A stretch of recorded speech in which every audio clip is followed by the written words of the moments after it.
Join me as I try to tell the scariest stories while we listen to the soothing sounds of rain, all to see if I can help you fall asleep fast. Rainy nights are always the perfect setting for a scary story, don't you think? There's something about the sound of the raindrops on the roof, the flashes of lightning, and the howling wind that just sets the mood for a good fright. But what if I told you that these same scary stories could actually help you relax and fall asleep? It sounds counterintuitive, but bear with me for a minute. I'm sure many of you can relate to lying awake at night, your mind racing with thoughts and worries, making it impossible to drift off to dreamland. Anxiety and stress can be major sleep inhibitors, and sometimes it feels like our brains are just wired to keep us awake. But what if we could find a way to distract ourselves from all that mental chatter, to calm our minds and quiet our thoughts? That's where scary stories come in. By focusing on a narrative, our minds are forced to concentrate on something other than our worries, allowing us to relax and unwind. It's almost like meditation, but way more fun. And the scariest part? It actually works. I've heard from so many people who have used scary stories to help them fall asleep, and I'm excited to share some of my own favorites with you tonight. Thanks for joining me tonight, and I hope you enjoy the scary stories. If you have a favorite scary story or a theme you'd like,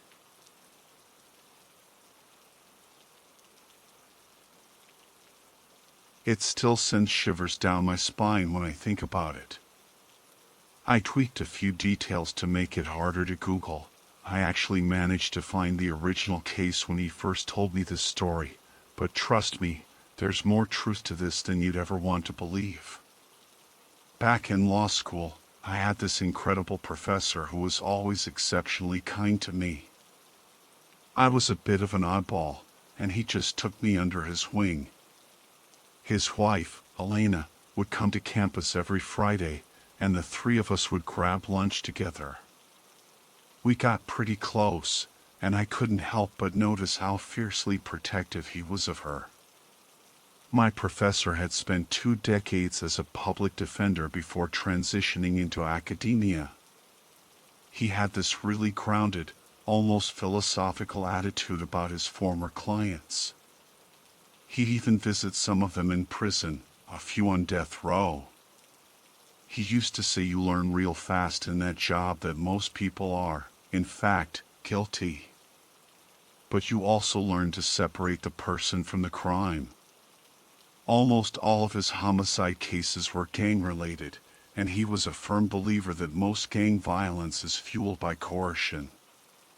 He was also a huge advocate for shorter sentences for minors and better rehabilitation programs. He believed that even people who committed truly heinous acts, deserving of life in prison, still retained their humanity and were often surprisingly easy to work with. My point is, even though he was realistic about the darker side of humanity, he wasn't cynical or bitter. One day, while I was doing research for him, we had some downtime. He always spoke so highly of his clients, so I finally asked him if he'd ever come across a true psychopath, someone who genuinely scared him. This is the story he told me. For those who don't know, public defenders don't get to cherry-pick their cases. They might develop expertise in certain areas, but often, they're assigned whatever lands on their desk. Anyway, he was assigned this homicide case that was just brutal. A woman had been mutilated while she was still alive, assaulted, and then violently murdered. The crime scene photos were so gruesome they actually made my professor feel physically ill. What made it even worse was the almost certainty that it was connected to 2 other similar cases, women who had also been mutilated, assaulted, and killed. The police had no solid physical evidence, but they had narrowed it down to a suspect, who became my professor's client. The thing was, this client just didn't fit. My professor had learned early on that violent psychopaths usually leave a trail of violence long before they escalate to murder. He also noted that conventionally successful psychopaths, the ones you read about in textbooks, typically avoided violent crimes. They were too invested in maintaining their mask to risk slipping up like that. And, it's worth mentioning, before this case, he wasn't even sure he believed in the whole mask theory. He found his clients were usually pretty upfront with him about what they did and why. He said the ones who lied were generally just not very bright.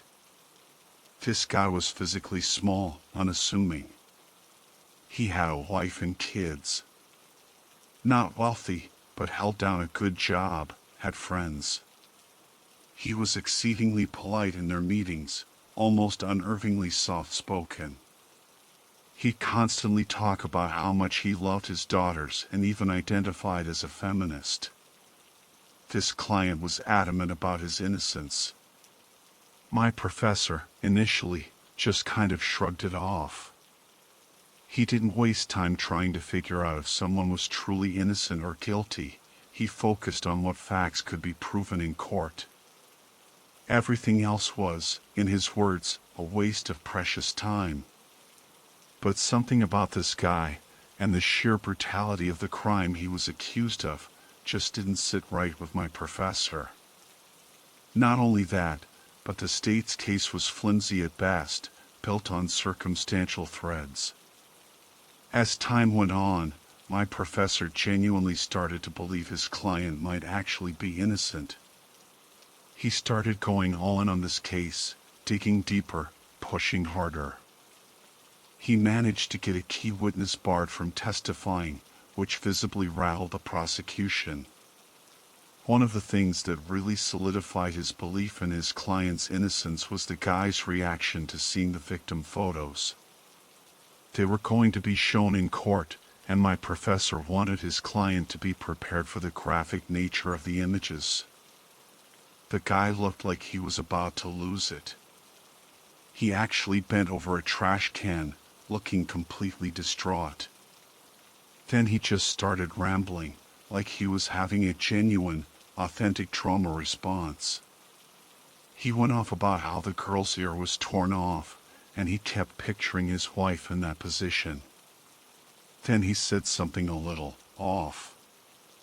I don't know why, but the fact that all the victims are blonde, and my wife is brunette, it's really messing with me.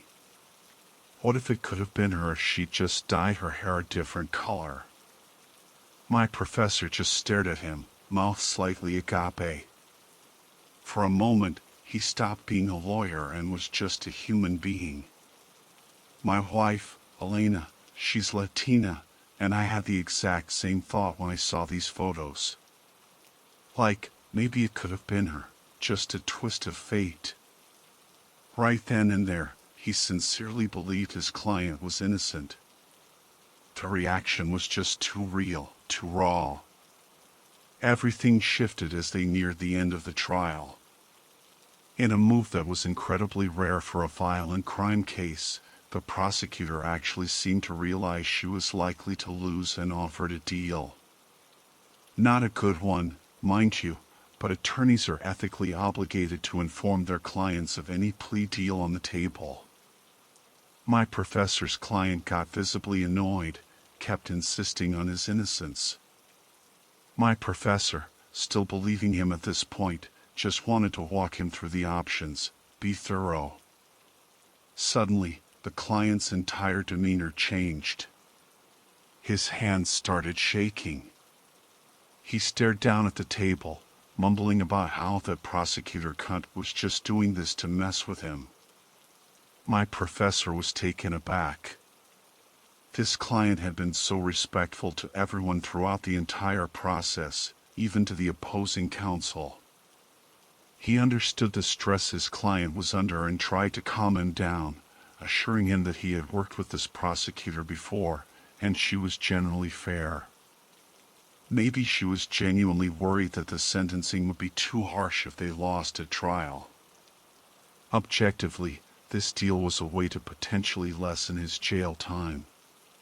His client looked up at him then, and the expression on his face almost knocked my professor off his feet.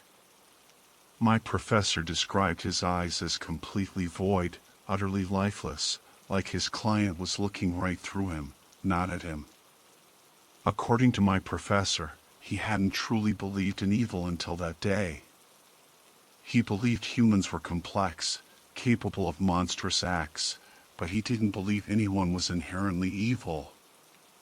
After that moment, he had a crisis.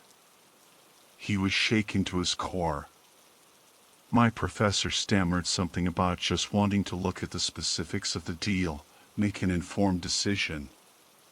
His client cut him off cold. Then, just as suddenly as it had changed, it was like the old client was back. He was immediately the timid, soft-spoken man again, talking about his love for his wife and his feminist beliefs for his daughters. But my professor was rattled. And his client noticed. He grew increasingly hostile, started questioning every single decision my professor made. My professor even considered asking to be removed from the case. It's incredibly difficult to represent a client who's turned on you like that, but he worried a judge would never allow a withdrawal this late in the trial. Well, my professor's client walked. Of course, he did. Apart from a very questionable witness, the prosecution really didn't have enough solid evidence to prove guilt beyond a reasonable doubt, all thanks to my professor doing a damn good job. My professor tried to shake his client's hand at the end of the trial. His client just stared coldly at him, then a slight smile flickered across his lips. He mumbled something about how he would never forgive my professor for making a decision he disagreed with. 2 months later, another murder occurred. It fit the exact pattern of the previous attacks. The woman who was murdered was Latina, and her name was also Elena. The news hit my professor like a physical blow. He called me, his voice tight, strained. "Did you hear?" he asked, and I knew instantly what he meant. "Elena, another one?" I whispered, the name catching in my throat. He confirmed it, the details chillingly familiar. Latina woman, brutally murdered, same MO as the previous cases. And the victim's name. Elena. His Elena. The world seemed to tilt on its axis. He'd gotten his client off, done his job, won the impossible. But victory felt like ash in his mouth. The chilling words his client had mumbled at the end of the trial echoed in his mind. "I will never forgive you for making a decision I disagreed with." It wasn't a threat, not exactly. More like a cold, calculated statement of fact. He started to question everything. Had he been wrong? Had he been so blinded by his own empathy, by the carefully constructed facade of his client, that he'd let a monster walk free? The thought gnawed at him, a relentless, sickening dread. The police, naturally, reopened the investigation. My professor was interviewed, of course. He recounted the trial, the lack of evidence, his own evolving belief in his client's innocence, and then, that moment. The shift. The void in his client's eyes. He told them about the mumbled words, the chilling smile. I remember him telling me later, they looked at me like I was crazy. Like I was some conspiracy nut. He was just a defense attorney, after all. His job was to defend, not to play detective. He had no new evidence, just a gut feeling, a profound sense of unease that settled deep in his bones. The police, understandably, focused on the obvious. They brought his former client back in for questioning. but they had nothing concrete. No new evidence tied him to this new murder, or the old ones for that matter. He had an alibi, flimsy but technically verifiable. He was released again. My professor became obsessed. He couldn't shake the feeling that he'd made a terrible mistake. He started re-examining the case files, poring over every detail, every photograph, every witness statement. He was looking for something, anything, he might have missed.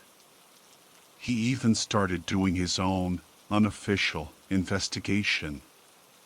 He talked to people in the neighborhood where the new Elena had lived, trying to piece together any connection, any pattern. He was walking a dangerous line, blurring the boundaries between lawyer and something else. Something darker. Elena, his wife, noticed the change in him. He became withdrawn, haunted. The easy laughter that used to fill their home faded, replaced by a heavy silence. She tried to talk to him, to understand what was eating him up inside, but he just couldn't articulate it. How do you explain a void in someone's eyes? How do you explain the chilling certainty that you've encountered something evil? Then, one Friday, Elena didn't come to campus for their usual lunch.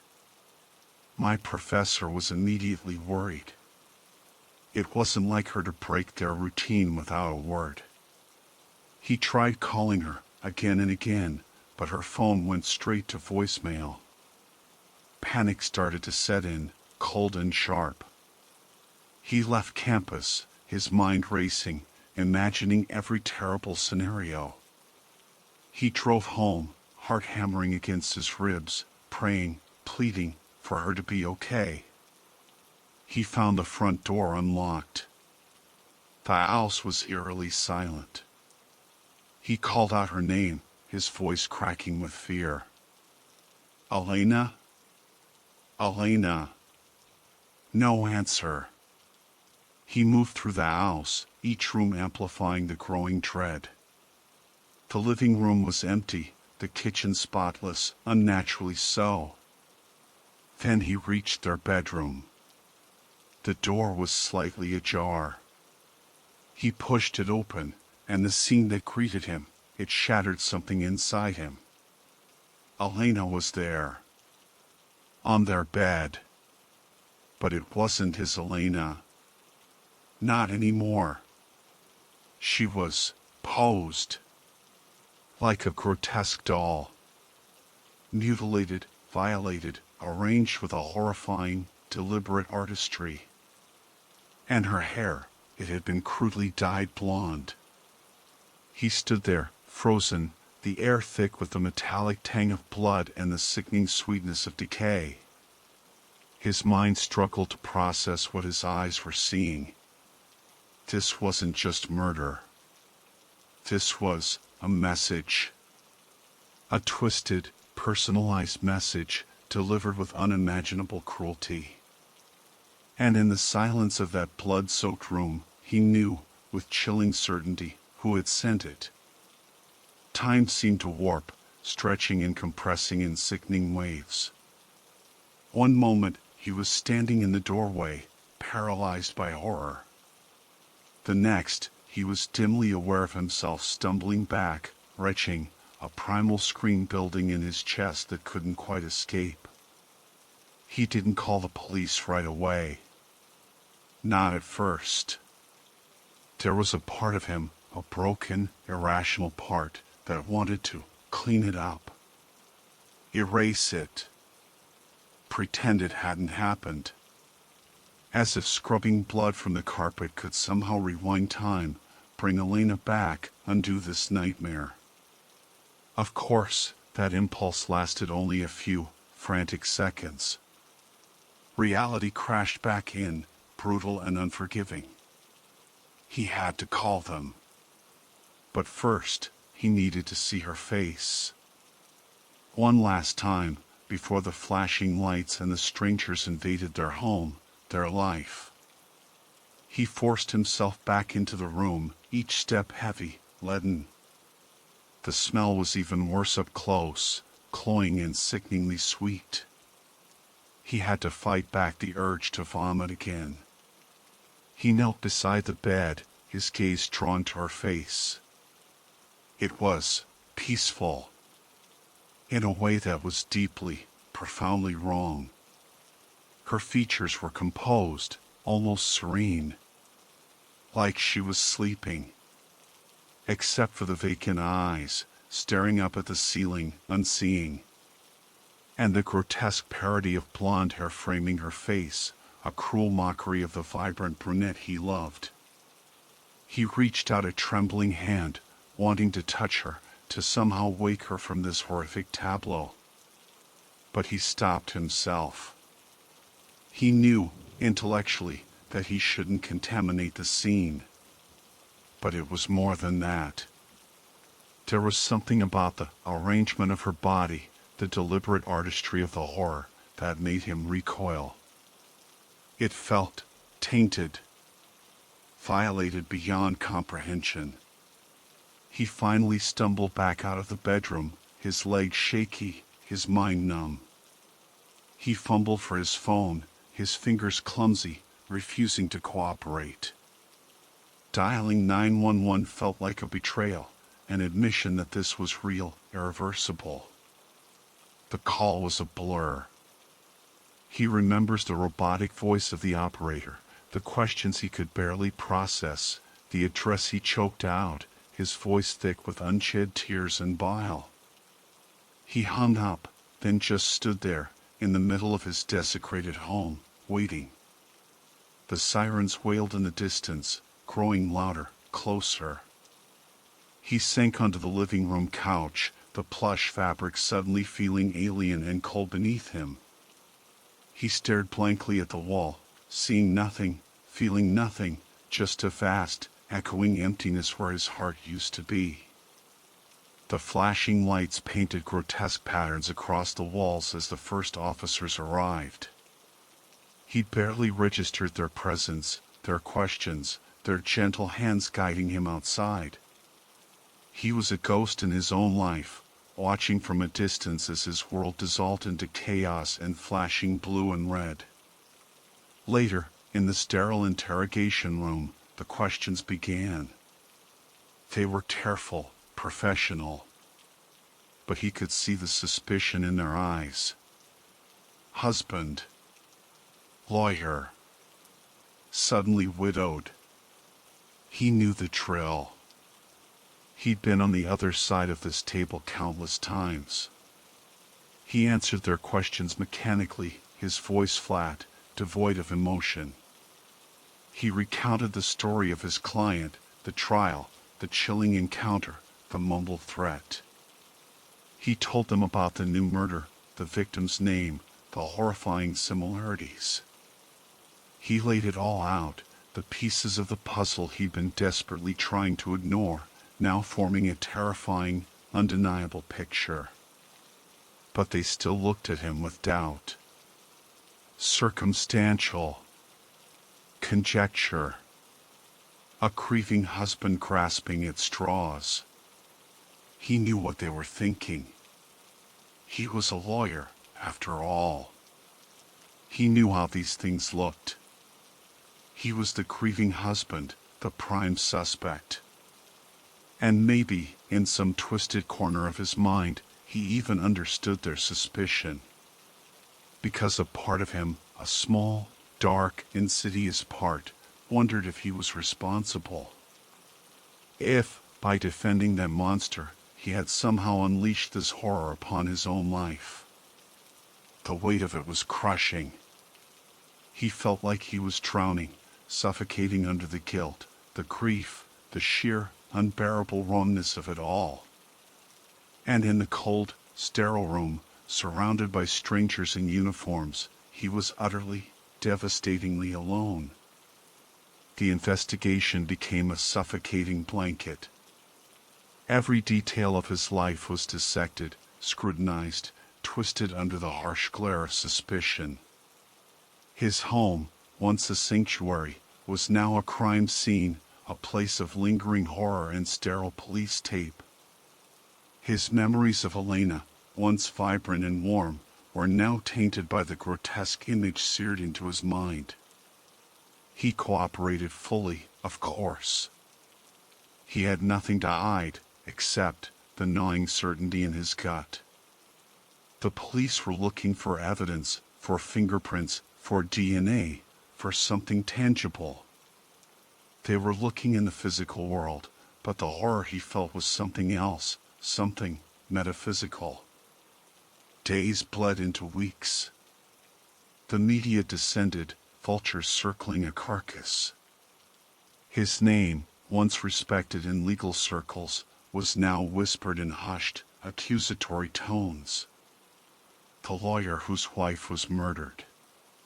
The lawyer who defended a monster.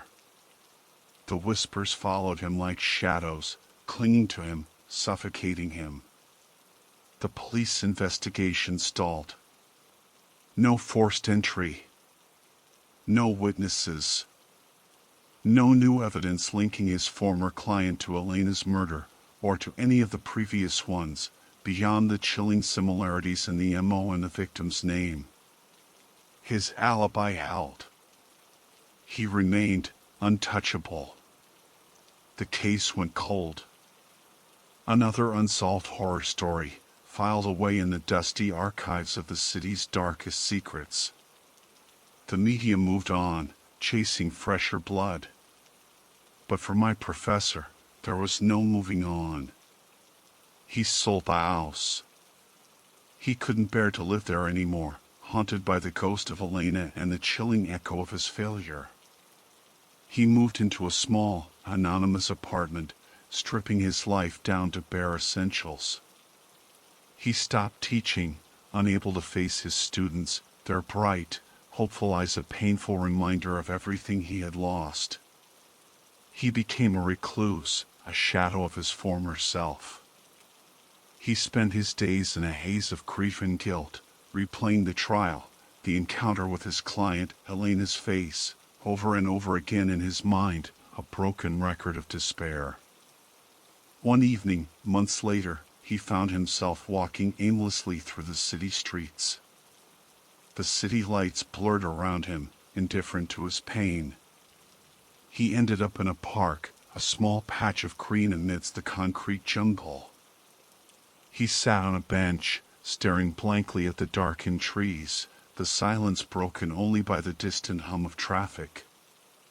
Then he heard footsteps. Slow, deliberate footsteps, approaching from behind. He didn't turn around. He knew. He had known, on some subconscious level, that this moment was inevitable. "Professor," a soft, almost gentle voice said from behind him. The voice of his former client. He didn't react, didn't flinch. He just sat there, his gaze fixed on the darkness ahead. "I wanted to thank you," the voice continued, laced with a chillingly polite tone. "For everything. You did your job exceptionally well." Still, he didn't move. He felt a cold dread pooling in his stomach, a sense of utter helplessness. "But you were right, you know," the voice went on, a subtle shift in tone, a hint of something predatory. "About the deal. You were right to advise me to take it." Finally, he turned his head, slowly, deliberately. He looked into the eyes of his former client. And they were exactly as he remembered. Void. Lifeless. Empty of any human emotion. Just shadows. Because, the client said, a faint smile playing on his lips, a smile that didn't reach those dead eyes, if I had taken that deal, I wouldn't have been able to do this. And in that moment, my professor understood. It wasn't about the blonde hair, or the Latina heritage, or any twist of fate. It was about him.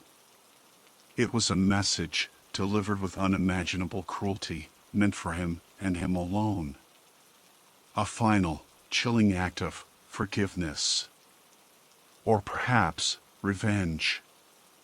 He just stared at the man, at the monster he had set free. There were no words left, no anger, no tears. Just a profound, soul-crushing emptiness. He had looked into the abyss, and the abyss had looked back. And in the shadows of those void eyes, he saw not just evil, but something far more terrifying, utter, absolute indifference.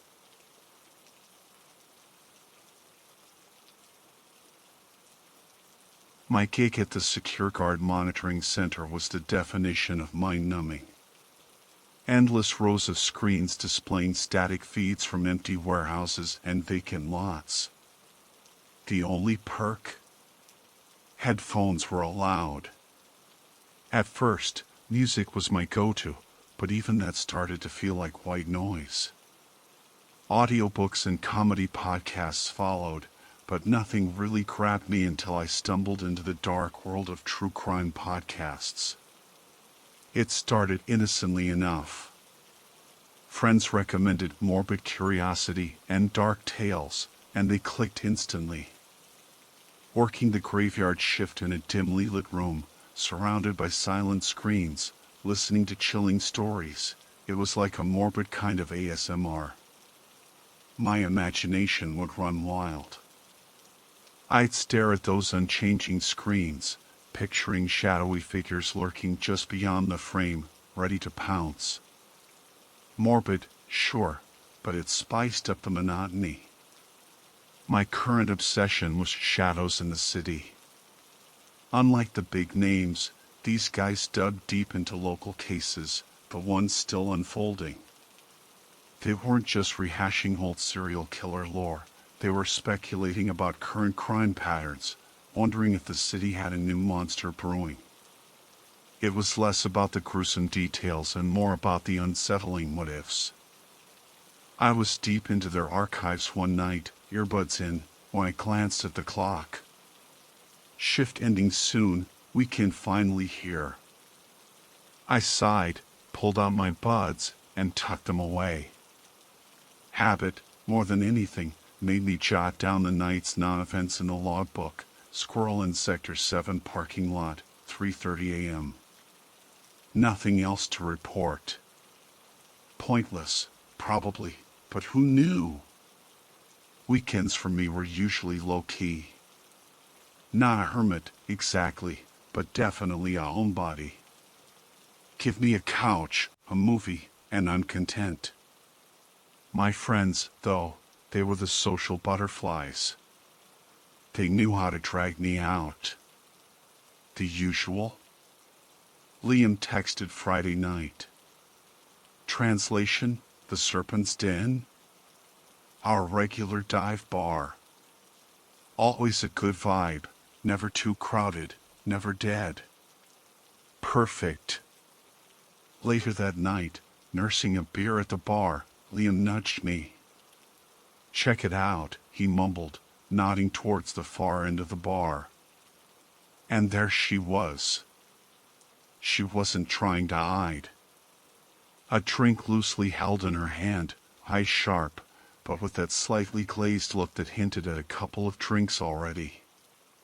Even the dim bar lights seemed to highlight her. She met my gaze, those intense, half-lidded eyes locking onto mine. Romance? Dating? Hadn't even crossed my mind in months. Years, maybe? But a few beers in, and with that kind of eye contact, my brain short-circuited. I stood up and headed towards her. Ever see those old fishing lures? Bright, shiny, irresistible. That's what she felt like. A siren in the murky depths, drawing you in with promises of something dangerous. I could practically hear the lure song as I walked over. I took the stool next to her. Her lips were painted a deep crimson, a silent invitation. And when she spoke, her voice was even more captivating. Smooth, deliberate, each word laced with a hint of something dangerous. A strand of dark hair fell across her face, but she didn't brush it away, just kept those eyes fixed on me through the curtain of hair. She was stunning, almost too perfect. I could feel my defenses melting away, caution being replaced by something else. If you were there with me, on that boat, hearing her song, you'd have been hooked too. We talked for hours. Her name was Serafina. Smart, quick-witted, knew exactly how to keep a conversation flowing, when to push, when to pull back. Time vanished. Eventually, Liam clapped me on the shoulder. Designated driver duty. I'd subconsciously switched to water when Serafina and I started talking. Time to go. As I stood to leave, Serafina pulled out her phone. The screen illuminated her face, the cool blue light contrasting with her red lipstick. She scrolled for a moment, then scribbled her number on a napkin. Handed it to me with a small, knowing smile. See you around, she said, not a question, a promise. The napkin sat on my nightstand for days. Dating etiquette? Lost on me. But the work week loomed, and what could it hurt to send a text? Short, simple. A few hours crawled by, podcast droning in my ears, when my phone buzzed. Serafina. Opening the message felt charged, like she was right there, watching me read it. But her reply was casual, easy to respond to. Texts flew back and forth all night. I was surprised she was even awake when I first messaged, figuring she'd be asleep and reply in the morning. Mostly jokes, vague details about our lives, surface-level stuff. My eyes flickered between the security feeds and my phone screen. Then, silence. Not from Serafina, but from my headphones. The podcast ended. Shadows in the city. Usually, it auto-cued the next episode, but nope, I was officially caught up. Annoying, but plenty of back episodes to explore. I picked an older one, mentally switching back to my text convo with Serafina. I just told her about my night shift gig. And you? I'd asked. Between gigs, she replied, explaining why she might have been alone at the bar on a Friday night. Been there. The Astoria Arachnid, the podcast host's voice filled my ears. And my arm hairs prickled. Sitting alone in the dark, watching static security feeds, listening to a true crime podcast named My City. Yeah, creepy. But in a good way. The kind of chill that sharpened my focus, made me hyper-aware of every flicker on the screens. Shift ended just as the episode started. Signed off on the non-incidents, waited for the date guy to arrive, and bolted. I was actually excited. Dinner plans with Serafina. Tight squeeze before my next shift, but doable. A quick date. It was a mid-range place, somewhere between fast food and fancy dining, though the bill leaned towards the latter. The date was smooth. Easy conversation, the usual awkward silences during the eating parts. She mentioned she'd lived in Astoria her whole life, probably die here too. A hint of darkness in her tone, not sad, just a shade darker than expected. Quirky, I figured. She'd said she didn't have many friends, but ones she did, she wasn't even sure about. Still, the chemistry was there, undeniable. And the way she looked at me. Her eyes, like silk. Her lips, velvet. Stunning. Time just melted away while I was with her. Blinked, and I was back in the security room, staring at screens again. For a few hours, I replayed the date in my head, same old music looping in my earbuds. Lost in thought, something flickered in my peripheral vision. Camera feed. Movement. Rare for this old, soon-to-be-demolished building. Usually just stray cats or the occasional homeless person stumbling through. But this was different. A dark shape in the corner of the screen, mostly out of frame. A silhouette hanging in the shadows. Like one of those blurry ghost photos, instantly making you think fake. I logged the time, grabbed my flashlight, and got up. Patrol time anyway. Shouldn't be surprised when I got to Sector 3, the shadowed corner, to find nothing. Tried to visualize the camera angle, what could have cast that shadow. Standing there in the dark warehouse, music softly leaking from my earbuds in my pocket, I felt watched. But I talked myself down. Beetle on the lens, maybe. Finished my rounds, convinced myself it was nothing. Back in the security room, I needed something more engaging. Podcast time. The Astoria Arachnid. Alarmingly local, still unsolved. A killer not yet officially labeled serial, but definitely trending that way. The podcast pulled me in. Standard disclaimer at the start, not professionals, not law enforcement, opinions only.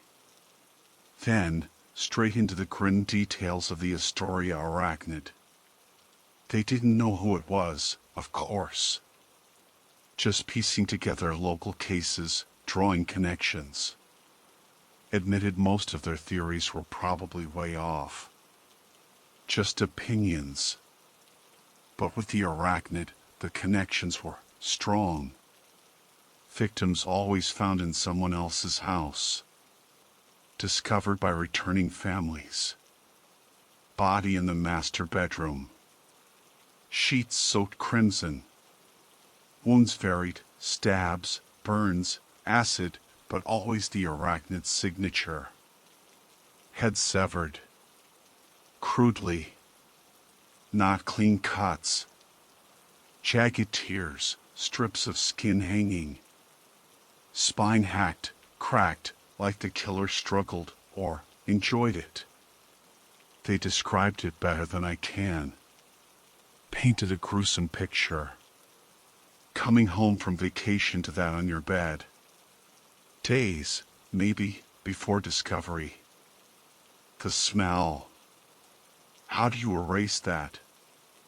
Hour or so I listened. Hosts theorizing motives, killer's profile, police investigation progress. Should have been a sign when Serafina texted. Easy now to scream at me for not connecting the dots. But seriously, what were the odds? Her message, drinks this weekend? Astronomical odds, right? Coincidences like this only happen in movies. But it was happening. We texted through the week, looking forward to the weekend. Week flew by. Cameras, podcasts, Astoria Arachnid fading into background noise. Weekend hit, and the Arachnid vanished completely when I saw Serafina again. Dressed up this time, like we were going somewhere fancy. Drinks, talk, laughter. Body started to feel floaty. Judging by the flush on her cheeks, we were on the same wavelength. Last drink finished, she turned to me, eyes locked on mine. Want to come back to my place? Of course. Obviously. Inhibitions, compromised. Should have been more alert. Too focused on the cool night air on my skin as we walked to her house. Ordinary house. Dark windows. Seemed taller in my memory. Maybe I should have been worried when she fumbled with the keys. Drunk, though. Me too. Fingers fumble keys sometimes. She tried each one, apologizing for each miss, like each key was a personal failure. Then she shifted, blocking the door handle, a quick jerk, a click. Sigh of relief in the night air. Inside, the air was still, undisturbed. Moonlight guided us through the house. Upstairs, she led the way. Trinkets and decorations scattered around, but nothing stood out against her. That scarlet dress, demanding attention. The slit showing just enough thigh with every step. Study, she announced, swinging open a door. Bookcases, oak desk. Saw my raised eyebrows. Quaint laugh, hammered, she admitted, and I let it go. Another door swung open. Bedroom. Canopy bed, bigger than anything I'd ever owned. More laughter, almost giddy. She waltzed in, a grand tour. Arms wide, a spin, singing, "Here we are." Suddenly, clatter alarm bells. Holding it in all night, and this house was freezing. Bathroom? I asked. Puzzled look. Moonlight made her face almost sharp. Down the hall, vague wave of her hand. Rushed off. First door I tried, bingo. Relief washed over me as I sat on the cold toilet seat. Then, another alarm bell, quieter this time. Sink. 3 toothbrushes. Started scanning the room. Like looking for hidden messages in wallpaper. Ancient danger sense kicking in. Sobering kind. Sat up straighter. Nice house. Study. Between gigs, Serafina had said. Rationalized. Parents' place? Moved back in while job hunting? Explained the house, maybe. Except, cold. Stiff air. If she just left for the bar, would it be this cold? Trying to push down the rising unease, I pulled out my phone. Muscle memory took over. Thumb hovered over the podcast app, tapped recently listened. No intention of actually listening. Just checking. Sound of urine hitting porcelain faded out. Eyes locked on the screen. The Astoria arachnid in my queue. Chest tightened. Heaviness. Roller coaster week, and right now, pants down, bladder empty, I was cresting the peak. Stood up, switched off my phone, pulled up my pants. Brisk walk to the sink. Reached out, touched the toothbrushes. Bristles dry, stiff. And used. Predator signs. Everything shifted into suspicion. Dust film on the counter. Dry bathtub. Moving faster now, heart pounding in rhythm. Bathroom light off. Slowly, door open. Lucky. No creak. Slinking through the doorway, into the hall. Light spilling from the master bedroom. End of the hall, small table. 2 vases, flowers overflowing. Space in the middle. Something missing. Drawer under the table. Confirmed. Cold metal edge of a picture frame in my hand. Family photo inside. Mom, Dad, kid, amusement park smiles. Heart hammering. Serafina pale. Family in the photo, different skin tones. Hey, her voice, drifting from the bedroom. Sailors, waves, siren song. Fingers clenched around the frame, pulled it out. Picture frame back in the drawer, drawer closed. Serafina. The arachnid. No keys at the door. Vision blocked, door picked. Wrong room for the bedroom. Not her house. Turned around. Only way out. Doorway. Sprint time. 911 dialed. Whispers only. Risk of carrying through the house. Approaching the amber light. Phantom step from the doorway. Body framed in the bedroom light. Glow dancing around her, fading into shadows. Scarlet dress vibrant, fabric slit teasingly high. Keeping me waiting? Voice, like the first time I truly heard it. Syllables too sharp, too red, like the dress. Hair shadowing her face, features obscured. Head tilted, eyes visible, embers burning in the darkness. Hunched, predator ready. Step back. First step away since meeting her. Felt her face shift, though I couldn't see it clearly. House colder. Back straightened, towering in the light. Heels slipped off, kicked aside. Not feeling well, I said, voice shaky. Going to head out. Silence, eternity long. Then, a soft, childlike okay. Shy, defeated. Each step towards her heavier. She watched, pivoting her gaze, hair shifting. Doorway to the bedroom, brief pause. What if I was wrong? Drunk girl, serial killer accusation, no proof. Glance past her, normal room. Almost missed it. Knuckle tapped my side. Barely felt it. Pulled back, syringe glinting between clenched fists. Don't like me? Low, withdrawn voice. Playing out now. 911 call still live. Before I could react, shadow blur, fist slammed into my ribs. Strong, stung.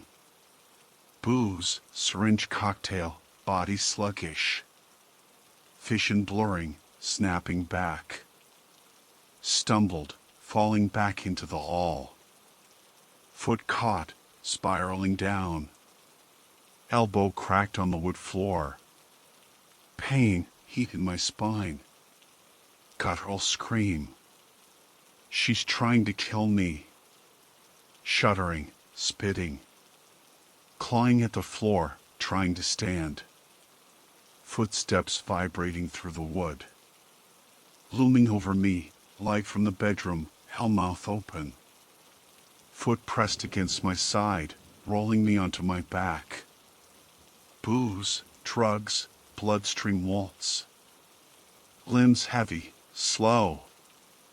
Vision blurring, stomach churning, bile rising. Scared, sick. Screaming into the phone, anything to get cops here faster. Unbothered. That's what she was. Describing her to the operator, location, everything. She didn't rush, stalked closer, slow dance, ghost-like sway. Felt so beneath her. Flattery, flirting, longing stares, all gone. Pathetic. Easy prey. Ghostly frame lowered. Crawling back, inches gained. She was on me, body shutting down. Crouched over, eyes unmoving, staring. Arm raised. Knife glinting, long, jagged, turkey carver. Arachnid signature. Beheadings. Preview.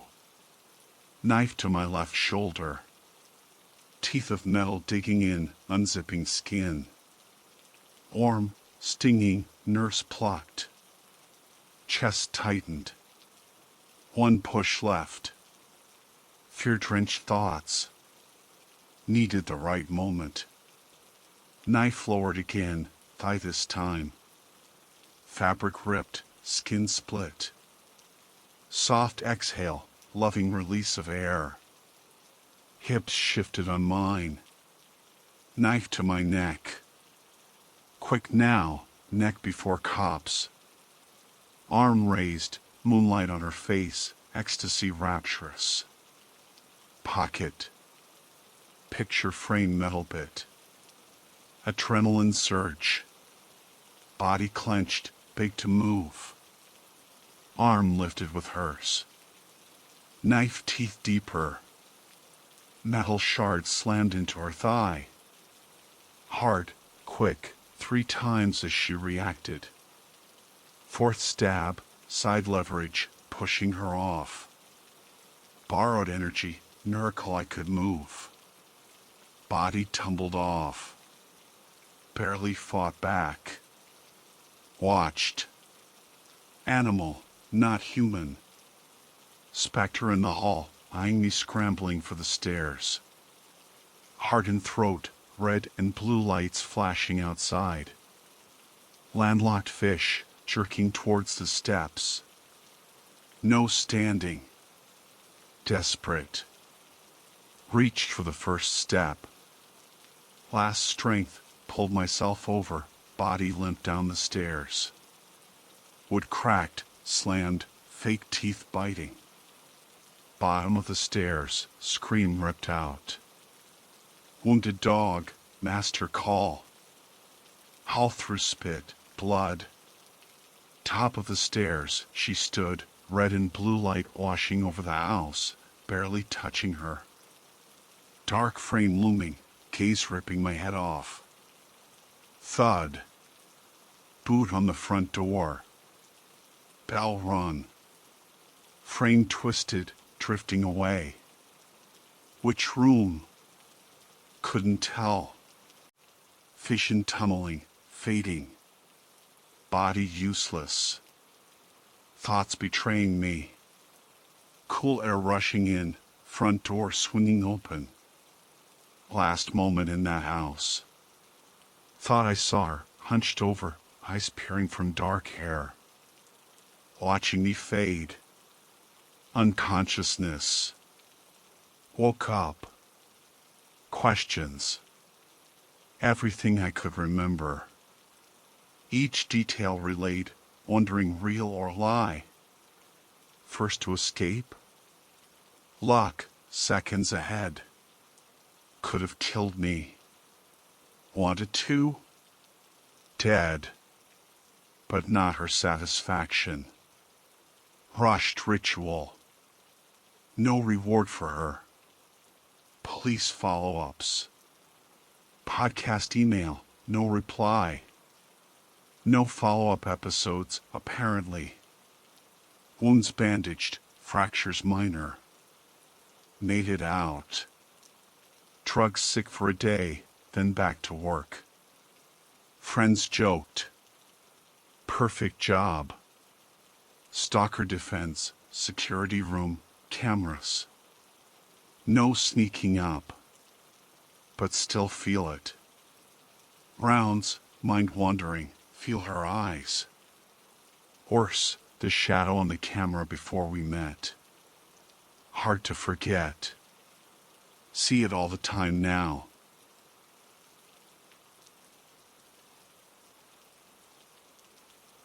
It's coming from someone who claimed to be a former forensic investigator, worked a few precincts up in New York State. Honestly, I don't know this person from Adam, no clue why they picked me, or why they thought this page was their last resort to tell their story. I'm just passing it on, and you can take it how you will. But after doing some digging myself, I gotta say, their theories, they're not totally out there. And whoever this is, they seriously believe they're onto something messed up. Here's the story I got, told like they told it. I used to be a forensic investigator, working out of Delaware and Columbia counties in New York. I've seen things, man. Things you wouldn't believe. Kids barely old enough to ride a bike, taking their own lives. Accidents so gruesome they'd turn your stomach inside out. Murders, victims killed in ways that'd make your blood run cold. But there were 3 cases in particular. The backstories just got under my skin. Even after they closed the books on them, I couldn't shake them. So I dug deeper. What I found, it made me question everything. Reality, how low humans can sink, the greed that can drive a person. First one went down in Willow Creek. December '86. A teenager, we'll call him Ethan, offed 4 members of his own family. Seemed like straight up greed was the motive. All 4 bodies, found in their bedrooms, each with a bullet-shaped hole right in the head. Now, Ethan, they said he was a bit of a loner, detached. But smart. School smart. Future looked bright for him, they said. Family was big in the community, owned a business that was doing well. Made it all the more shocking. The kid confessed pretty quick when they brought him in. But here's where it gets weird. Crime scene details, off.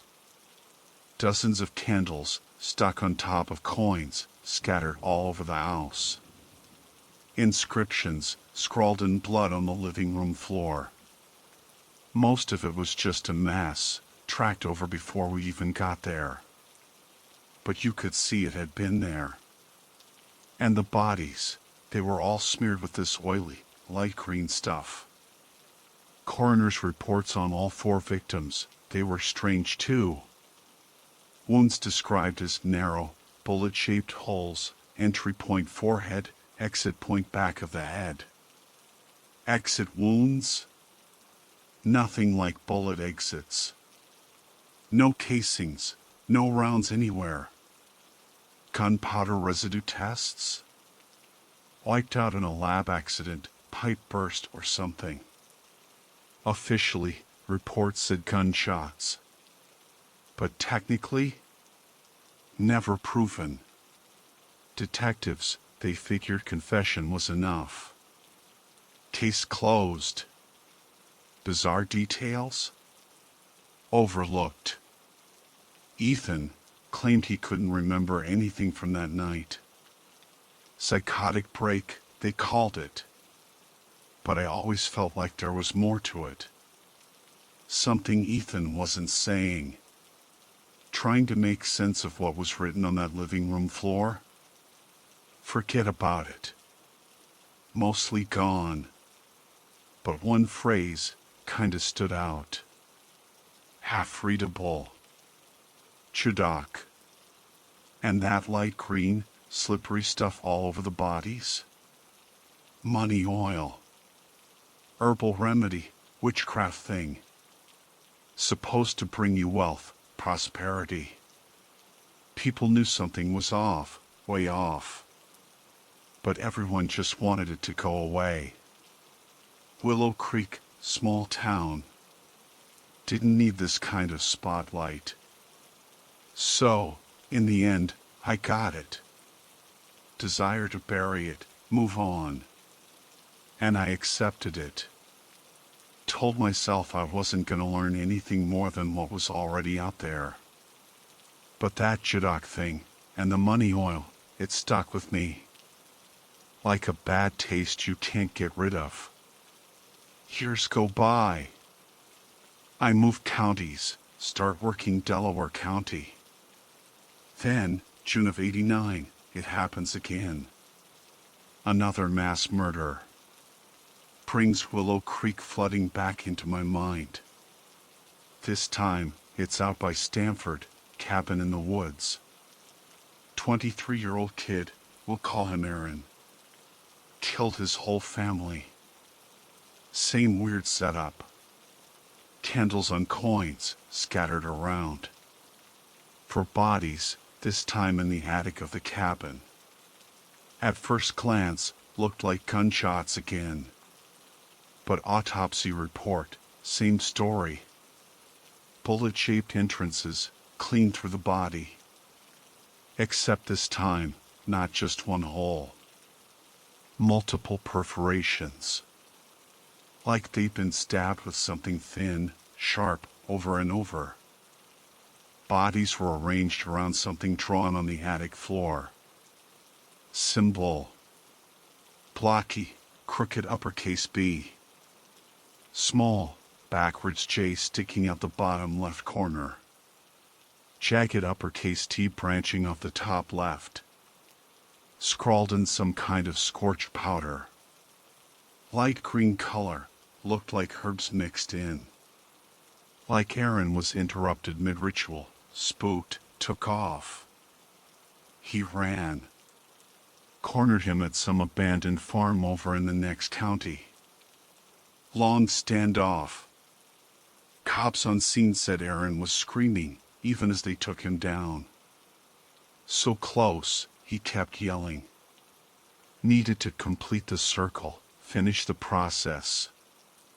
Gunned down after he opened fire. One really bizarre piece of evidence. Black envelope.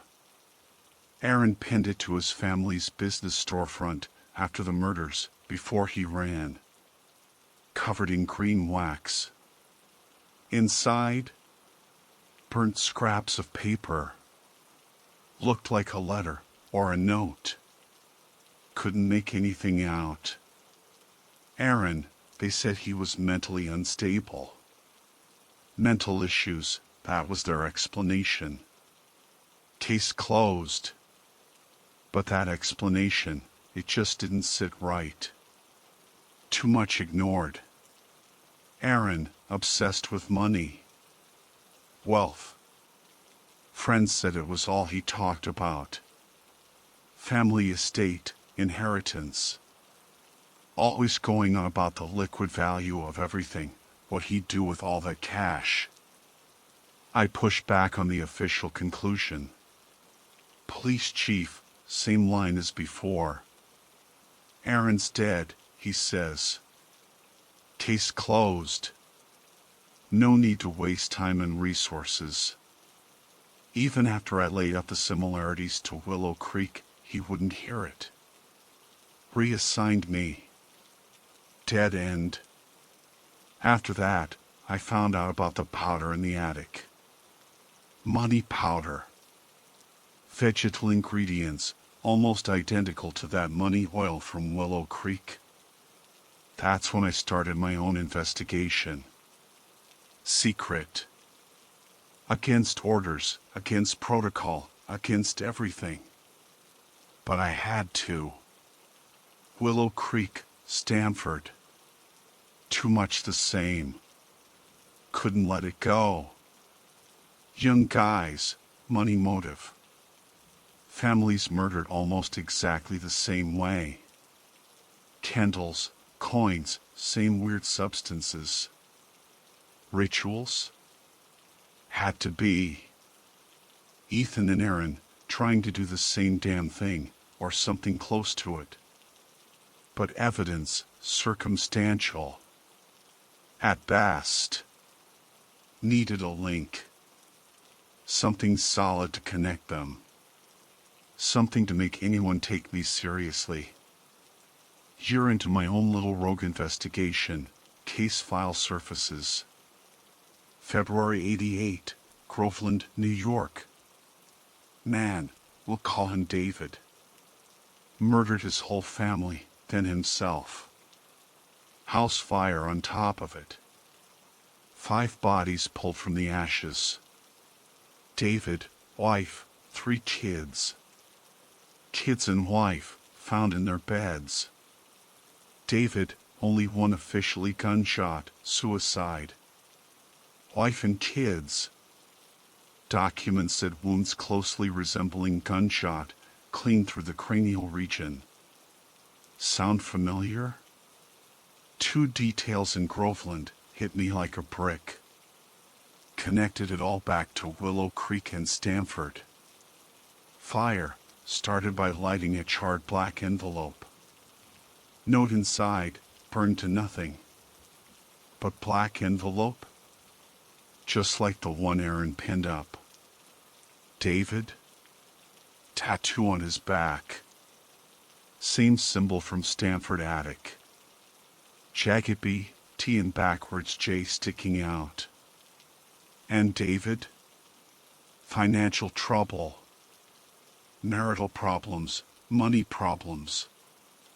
Edge of ruin, they said. This Groveland case, it blew everything wide open. David, bracelet on his wrist. Owl rope, gold wolf head charm. Ethan in Willow Creek? Same damn bracelet. David, Groveland murders. But before Groveland? East Chatham business owner, 83 to 85. Ethan? Worked for him 8 months. Abandoned farm where Aaron made his last stand. David's family land, once upon a time. Dug into David's past. Hard to find anything solid. But I found whispers. Lupus verdes. Latin, green wolf. Fraternal order, that's all I could get. David, number. Lupus verdes HQ? Supposedly abandoned lodge. Somewhere between Medusa and Southwesterlo. Halfway point between Willow Creek and Stamford. Lodge? Burned down summer of '89. Right after Stamford. Lupus verdes? Vanished. Gone underground. Ruins of the lodge? Still standing, they say. Months I spent chasing Lupus verdes. Dead ends. Nothing. Then, DA's office, they found out about my side gig. Investigation shut down. Files, documents, confiscated. Me? Fired. Just like that. Years pass. Thought I was done with it. Then, out of nowhere, it comes back. Woke up one morning. Bedroom floor, covered in papers. Old case files, ones they missed. Filing cabinet, bedroom closet. Every single paper, 6-letter word scrawled on it. Mammon. Blood. Looked like blood. Filing cabinet, bedroom closet. I hadn't told anyone about those files. Still had them. Couldn't let anyone know I still had them. So, internet. Dark corners of the web. Mammon. Theological demon. Creed. Want. Promises boundless wealth to worshippers. Sigil. Distorted B, T and backwards J. Same damn symbol. Stamford attic. David's tattoo. Rituals.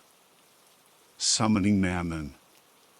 Candles, coins, owl rope, herbs, money oil, money powder. Letters, requests to mammon.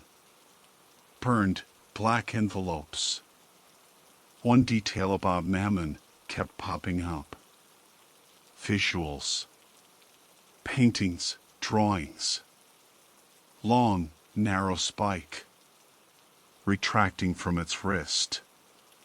Impaling victims. Soul extraction. Collection built over millennia.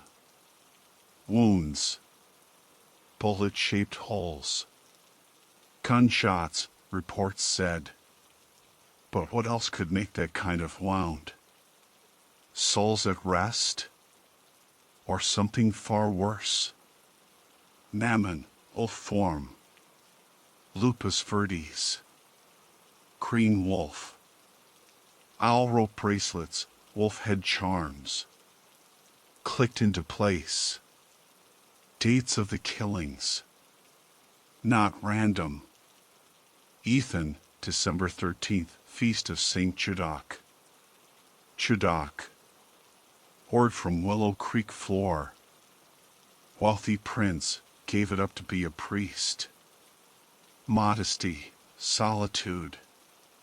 Enemy of mammon.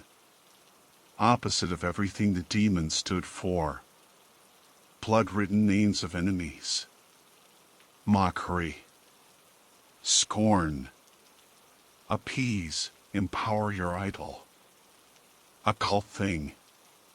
Stanford, June 22nd. Summer solstice. Growth, opportune time for summoning. Season of Mammon starts.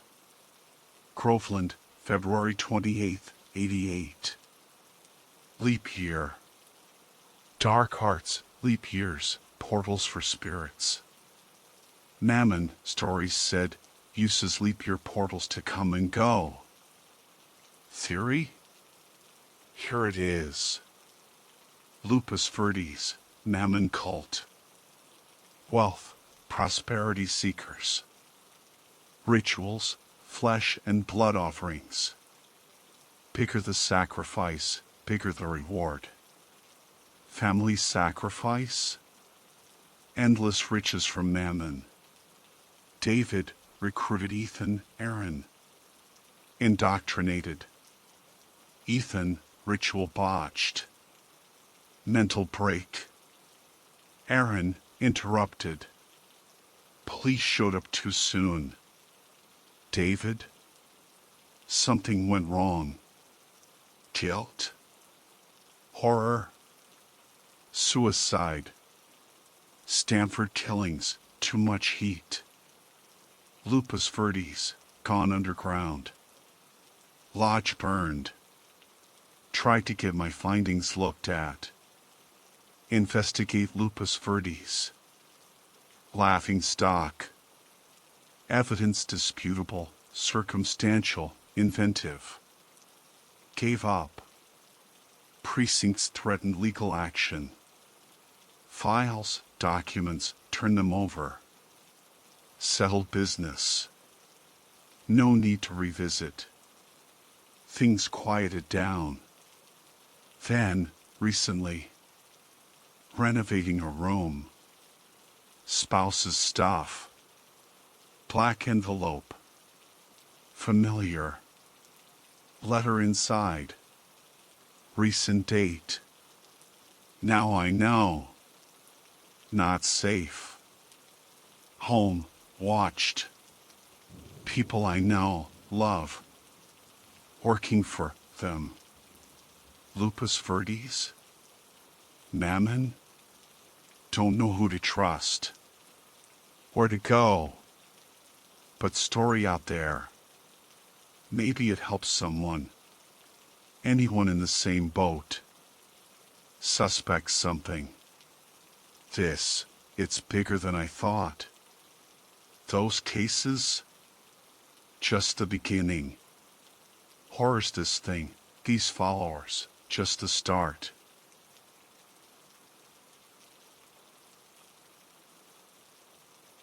Every night, my walk home from my dead-end job is soundtracked by true crime podcasts. Usually, it's my way to unwind, even if it's about gruesome stuff. Tonight, though, felt different. My favorite podcast, Dark Tales, had already dropped their weekly episode, but my app was buzzing with a new release notification. Score. I tapped play, eager for my dose of fictional chills. The narrator's voice, deep and gravelly, filled my earbuds. Willow Creek was the kind of town time forgot. Main Street was still lined with family-run businesses, the kind where everyone knew your dad's name, and probably your dog's too. But beneath the surface of this idyllic scene, a dark secret was about to shatter the peace. I paused at a traffic light, the red glare reflecting off the slick, rain-soaked street.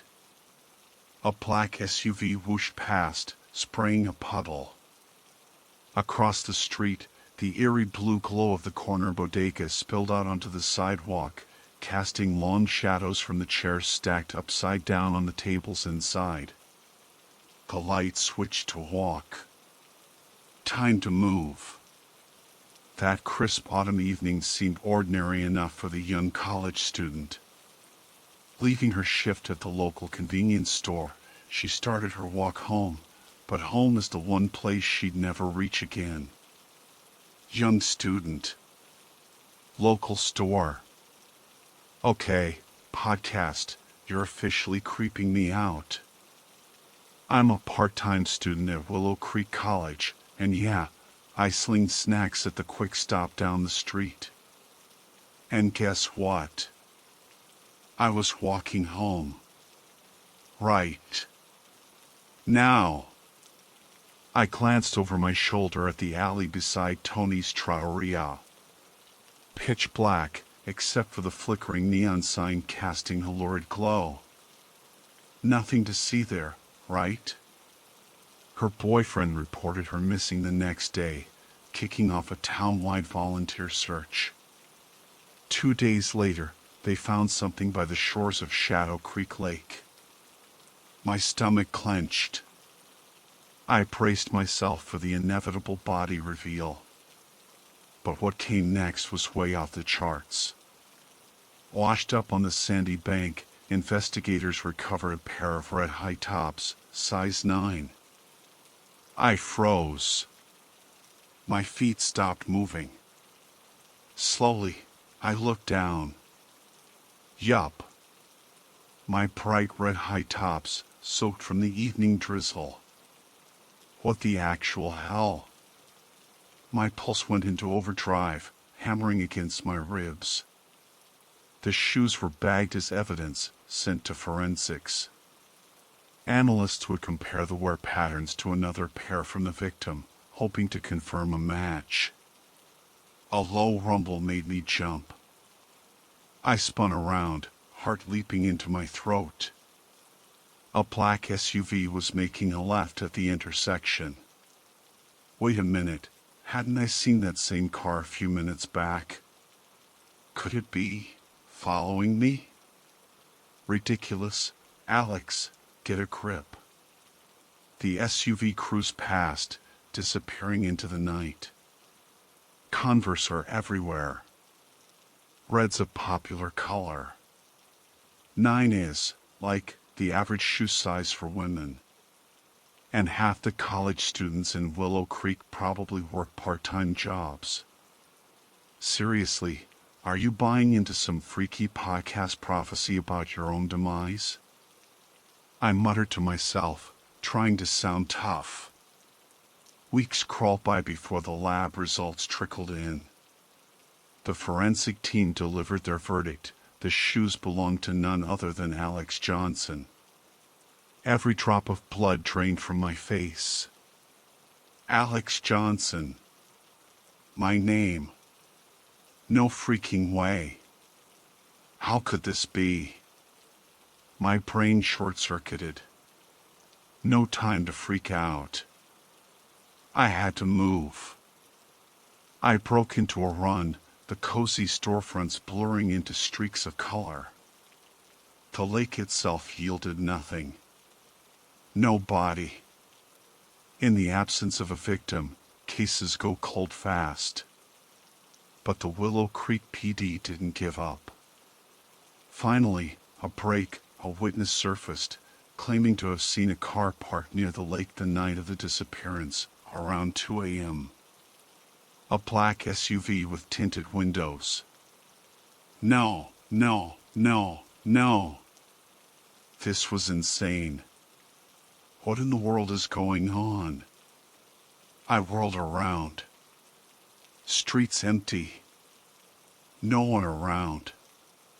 No witnesses, that little voice in my head whispered, the one fueled by too many true crime binges. My eyes darted to the darkened shop windows, reflecting my own panicked face back at me. All closed up for the night. Turns out, 6 black SUVs matched the witness description in the Willow Creek area. But one in particular snagged Detective Miller's attention. Registered to a Mr. Marcus Bell, a known sex offender. VRRRM. The sound was so faint, I almost missed it over the podcast's narration. I spun around again. And there it was. 2 blinding headlights cutting through the darkness behind me. Shining from a black SUV. My legs pumped harder, fueled by pure adrenaline. The car didn't accelerate, didn't try to overtake me. It just crawled. Slow, deliberate, like a predator toying with its prey. I risked a glance back, trying to see through the tinted windshield, but the headlights were too intense, just blinding white glare. Bell wasn't just a registered offender. His record included a conviction for assault. His victim? A coworker with multiple piercings and short, dark hair. Sound familiar, Willow Creek? The car crept along, a shadow stalking me down the street. I veered sharply left, onto my quiet residential street. Almost home.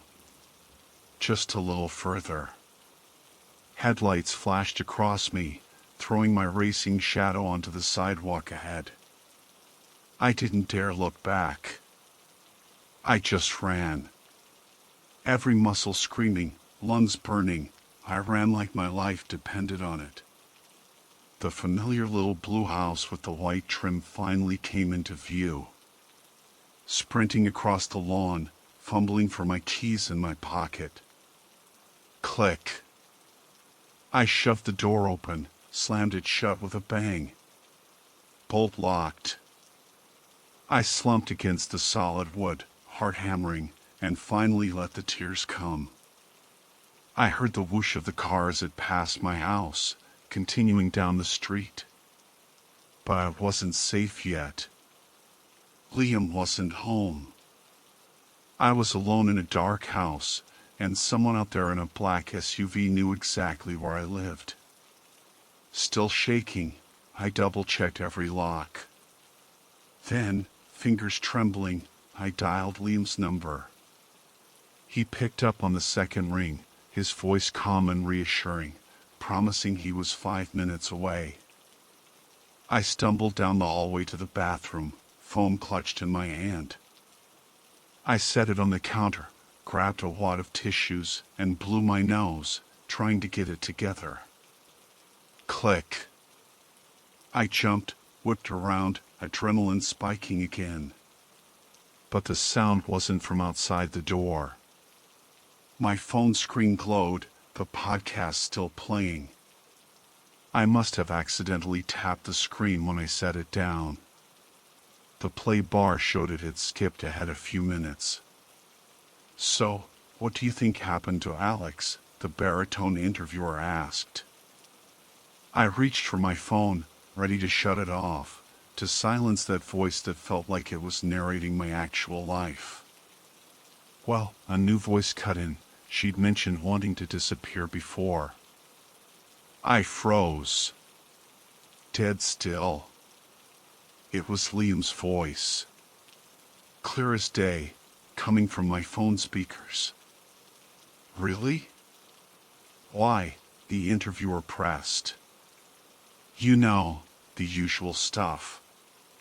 Stressed about college, hating her job, family drama. She told me sometimes she'd fantasize about just packing up and moving to some random state, ditching everything. I stared at my reflection in the mirror, my blood turning to ice. I never said that. Never even thought it. Liam was lying. To a true crime podcast? About me? I mean, it stung, you know? As her boyfriend, I thought we were building a future together, marriage, the whole deal. But apparently, she wasn't on the same page. My heart pounded in my ears, drowning out everything else. So you think she just ran off, started a new life somewhere? Rather than, say, being abducted or worse? A beat of silence. Yeah, that's exactly what I think. And that's our show for this week. Huge thanks to our listeners. The podcast outro music swelled, washing over me. I stood there, paralyzed, staring at my reflection, the pieces slamming into place, my mind racing, trying to make sense of the impossible. The front door creaked open downstairs. Footsteps echoed in the entryway. Alex. Honey, I'm home.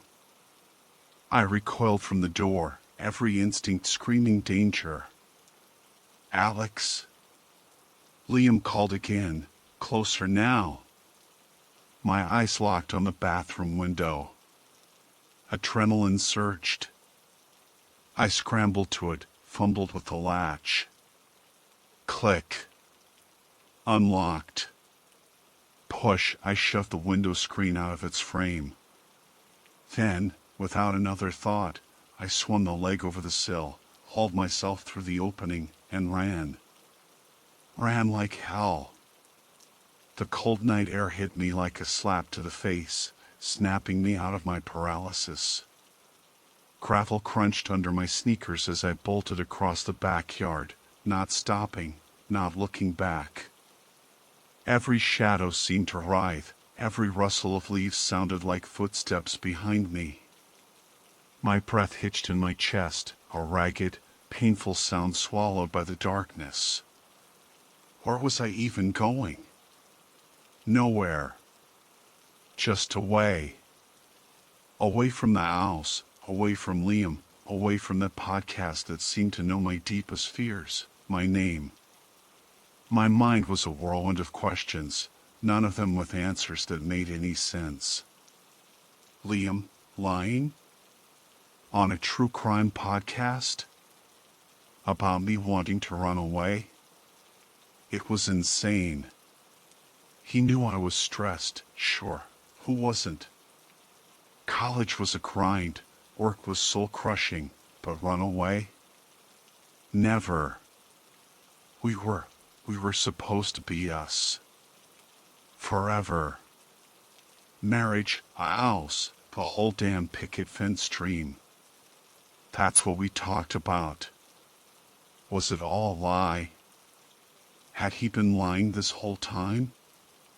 And the podcast. Sarah Campbell. Red Converse. Size 9. A black SUV. It was too much of a coincidence to be a coincidence. It felt targeted. Like someone was playing a sick, twisted game, and I was the pawn. Panic clawed at my throat, making it hard to breathe. I had to think. Had to get somewhere safe. But where was safe anymore? My house, my supposed sanctuary, now felt like a trap. Liam. Liam felt like a threat. I burst out onto the sidewalk, glancing wildly around. Empty street. Thank God for small mercies. I veered off the sidewalk, cutting through someone's overgrown yard, dodging bushes and tripping over unseen roots. My lungs burned, legs ached, but I didn't slow down. Couldn't slow down. Reaching the main road, I risked a quick look back. No headlights in my rear view. Had I lost him? Or was he still out there, lurking, waiting? I couldn't shake the feeling of being watched, hunted. Across the street, the 24-hour laundromat blazed with fluorescent light, a beacon in the darkness. Not exactly safe, but better than nothing. At least it was public. Maybe there would be people inside. Witnesses. I sprinted across the road, dodging a late-night delivery truck, and stumbled through the laundromat doors. The air inside was thick with the smell of detergent and damp fabric, the rhythmic thump-thump-thump of washing machines filling the silence. Only 2 people were inside, a woman with tired eyes folding laundry at a table, and a guy in headphones staring blankly into a spinning dryer. Hardly a fortress, but it would have to do. I slumped onto a plastic chair near the door, trying to catch my breath, my heart still hammering like a trapped bird. I pulled my phone out, hand shaking so badly I almost dropped it. First things first, call the police. Right? Tell them about the podcast, the SUV, Liam's creepy voice. But what would I even say? Hi, yeah, I think a true crime podcast is about to predict my murder and my boyfriend might be involved. They'd laugh me out of the station. Or worse, they'd think I was crazy. No, the police were out. For now. I needed proof. Something concrete. And I needed to figure out what the hell was going on. And why Liam would lie like that. My thumb hovered over Liam's contact in my phone. Call him? Demand answers? But what if he was involved? What if calling him just put me in more danger? The thought made my stomach churn. Instead, I opened my podcast app, scrolling back to the Dark Tales episode. My fingers trembled as I tapped play, skipping back to the part with Liam's interview. I needed to hear it again. Needed to dissect every word, every inflection. Maybe I was imagining things. Maybe it wasn't as bad as I thought. The baritone interviewer's voice filled my ears again, smooth and professional. Then, Liam's voice cut in, that familiar, comforting tone that now sent a shiver of dread down my spine. Well, he said, in that casual, offhand way he had, she'd mentioned wanting to disappear before. I closed my eyes, listening, trying to detach myself, to hear it like a stranger would. It sounded normal. Almost too normal. Like he was reciting a script. And the things he was saying, they weren't just lies, they were character assassination. Painting me as unstable, unhappy, someone who would just run off and abandon everything. Someone who deserved to disappear. My blood ran cold. This wasn't just a lie. This was framing. He was building a narrative. An alibi. The podcast continued, the outro music swelling again, that cheerful, upbeat tune that now sounded mocking, sinister. I ripped my earbuds out, flinging them onto the table. I couldn't listen anymore. It was making me sick. Okay, new plan. I needed to figure out who Marcus Bell was. The registered sex offender with the black SUV. Detective Miller was interested in him, the podcast had said. Maybe he was the key. I opened a new tab on my phone, typing Marcus Bell Willow Creek into the search bar. My fingers flew across the screen, fueled by a desperate urgency. Please, Please let there be something. The search results popped up, a mix of local news articles and online directories. I clicked on the first news link, a story from the Willow Creek Gazette with a headline that made my breath catch in my throat. Local man, Marcus Bell, arrested in connection with missing college student, Alex Johnson. My name. They were using my name now. Not Sarah Campbell. Alex Johnson. The article was short, just a breaking news blurb. Marcus Bell, 42, of Willow Creek, was taken into custody this evening in connection with the disappearance of local college student Alex Johnson, age 20. Ms. Johnson was last seen leaving her place of employment on the evening of September 21st. Bell, a registered sex offender with a prior conviction for assault, was identified as a person of interest after a witness reported seeing a black SUV matching the description of his vehicle parked near Shadow Creek Lake on the night of Ms. Johnson's disappearance. Police are currently searching Bell's residence and have impounded his vehicle for forensic examination. Ms. Johnson remains missing at this time. Anyone with information regarding Ms. Johnson's whereabouts is urged to contact the Willow Creek Police Department. Below the article, a grainy photo of Marcus Bell.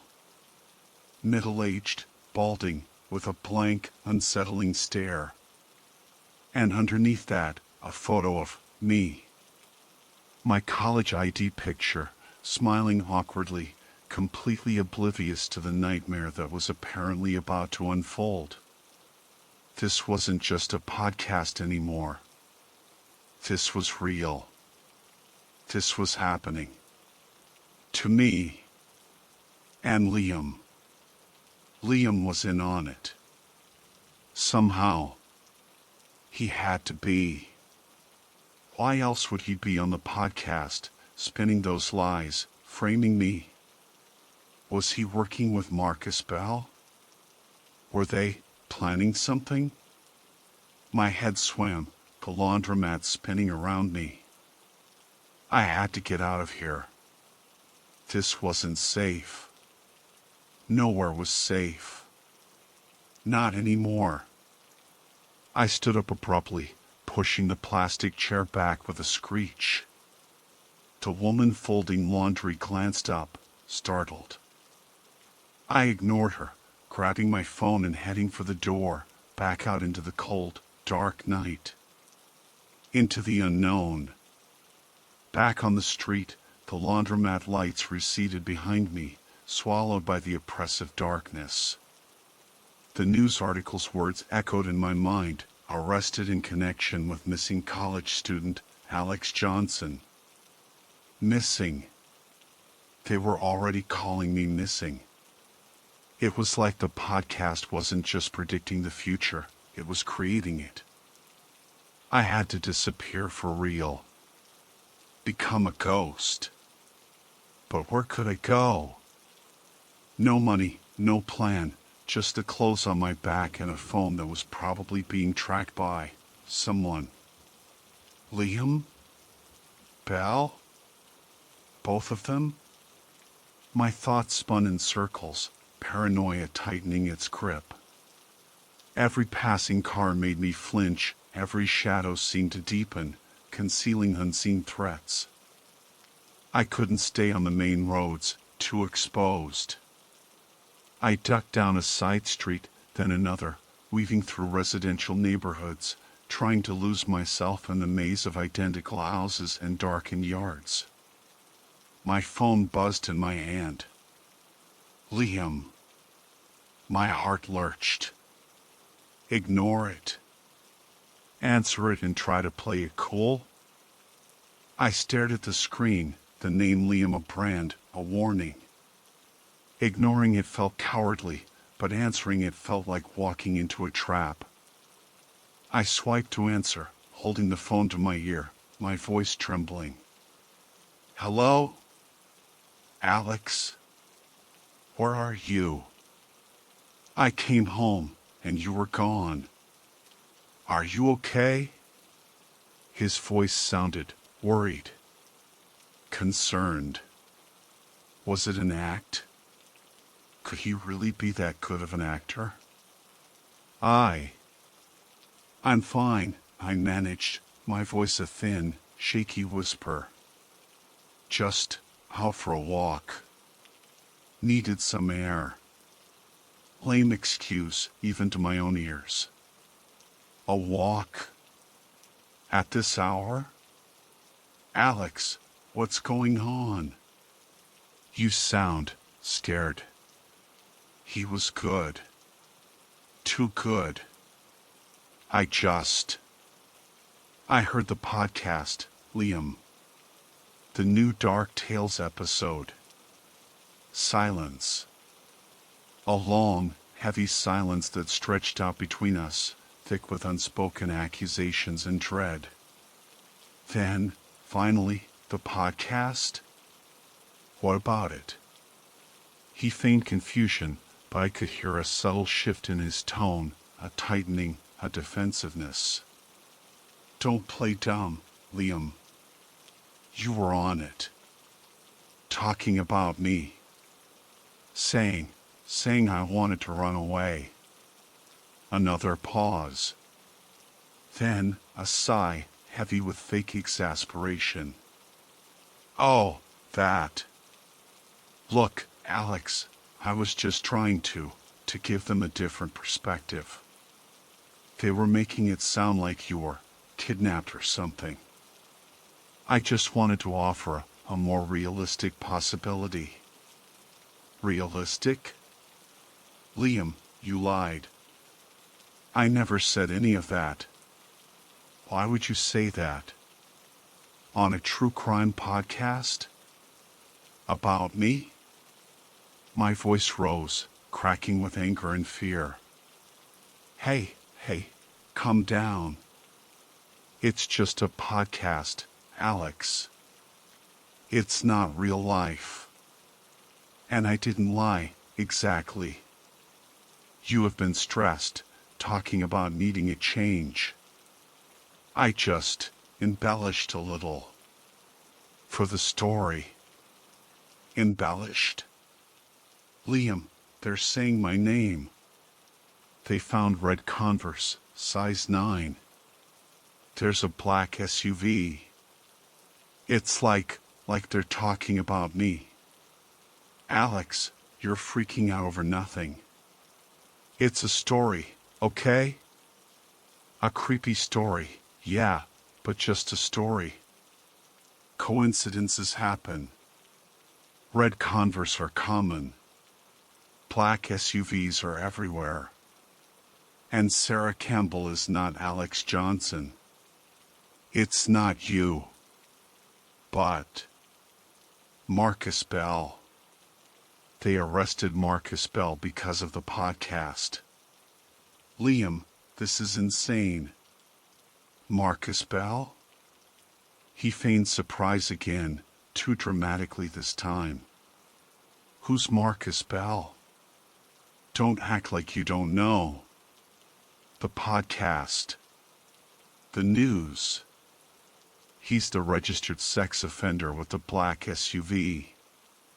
They think he's involved in Sarah Campbell's disappearance. And now they're saying it's me. Another beat of silence. Then Liam's voice, low, almost a whisper. Alex, where are you? That was it. That was the moment the last shred of doubt vanished.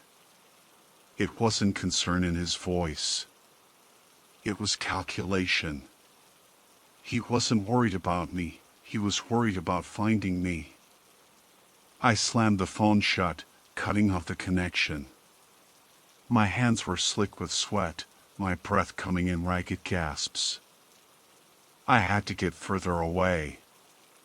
Had to disappear completely. I started running again, faster this time, fueled by pure terror.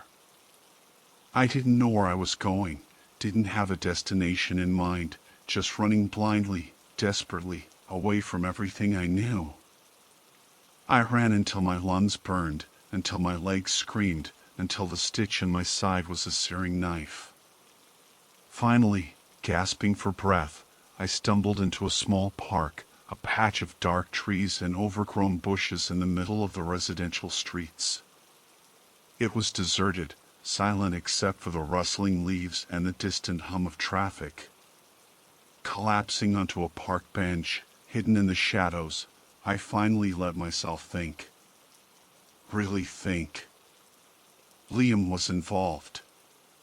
Somehow. He was lying, framing me, maybe even working with this Marcus Bell guy. But why? What was his motive? Why would he want me gone? The runaway narrative. That was it. He wanted everyone to believe I just left. Voluntarily disappeared. So if something did happen to me, no one would suspect foul play. They'd just assume I'd finally gone through with my supposed plan to ditch my life. But why? What did he gain? Insurance money? A twisted kind of freedom? Or was it something darker, something more sinister? The thought of Marcus Bell, the registered sex offender, sent a fresh wave of nausea through me. Were they working together? Was Liam setting me up for him? The image of the black SUV, stalking me down the street, flashed in my mind. The headlights, blinding, impersonal. The driver, hidden in the darkness. Was it Bell? Or was it Liam? My phone buzzed again. Another call from Liam. I stared at it, a cold dread settling in my stomach. This time, I didn't answer. I powered it off completely, plunging myself into digital silence.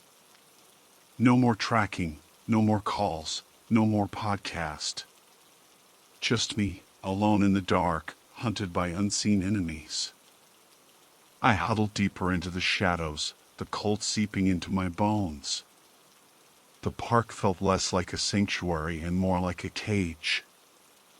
I was trapped, surrounded by darkness, with no idea who to trust, where to go, or how to escape the nightmare that had become my life.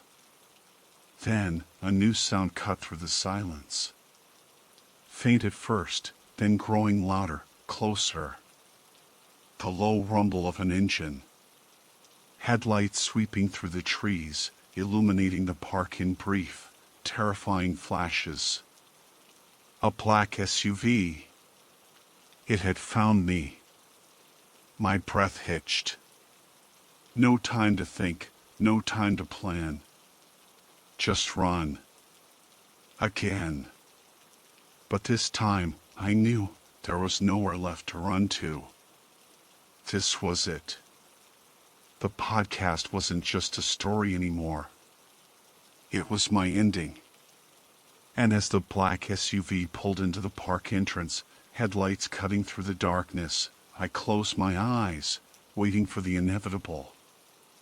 Waiting for the story to catch up to reality. Waiting for the darkness to swallow me whole.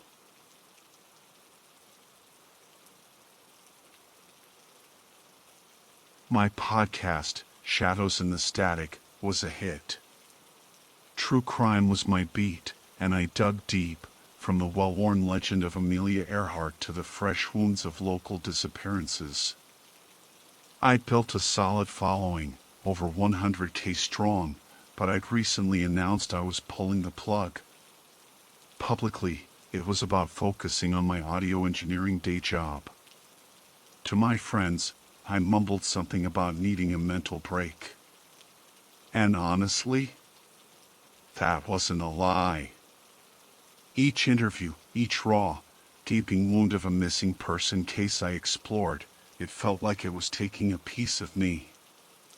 I needed to find some light, some beauty, to scrub the darkness from my eyes. But there was a deeper reason I was shutting down Shadows in the Static, a reason that went beyond burnout. It was why I'd nuked all my audio files, shredded my research notes, and sworn off true crime for good. It all came down to one person, Nether Knight.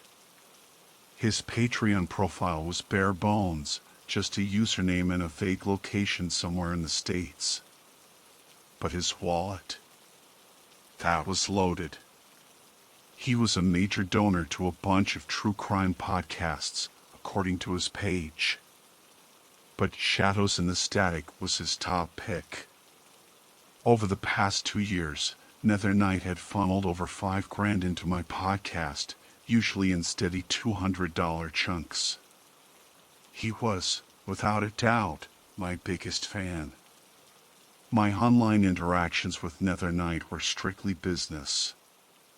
Each donation pinged, and I'd fire off a polite, "Can thank you" message, maybe personalize it a little.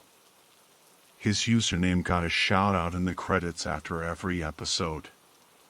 Most of the time, my messages vanished into the digital void. But every now and then, he'd reply. Just a single, cryptic sentence. Always the same one. Moonlight paints the empty room, stealing moments lost to gloom. I hadn't a clue what it meant. What did it have to do with missing persons? Was it some kind of weird online signature? Some half-remembered quote stripped of its context? If it was a quote, why send the fragment, not the whole thing? Honestly, I didn't sweat it. I was grateful for the cash. If Nether Knight wanted to toss me a cryptic line now and again, who was I to complain? Then, a few weeks back, everything shifted. I logged into Patreon and saw a new message from Nether Knight. Simple, direct, and ice cold. "Hey, Liam. I've got info.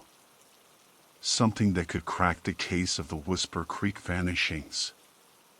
The Whisper Creek vanishings, that was my most popular episode, the one that really put Shadows in the Static on the map.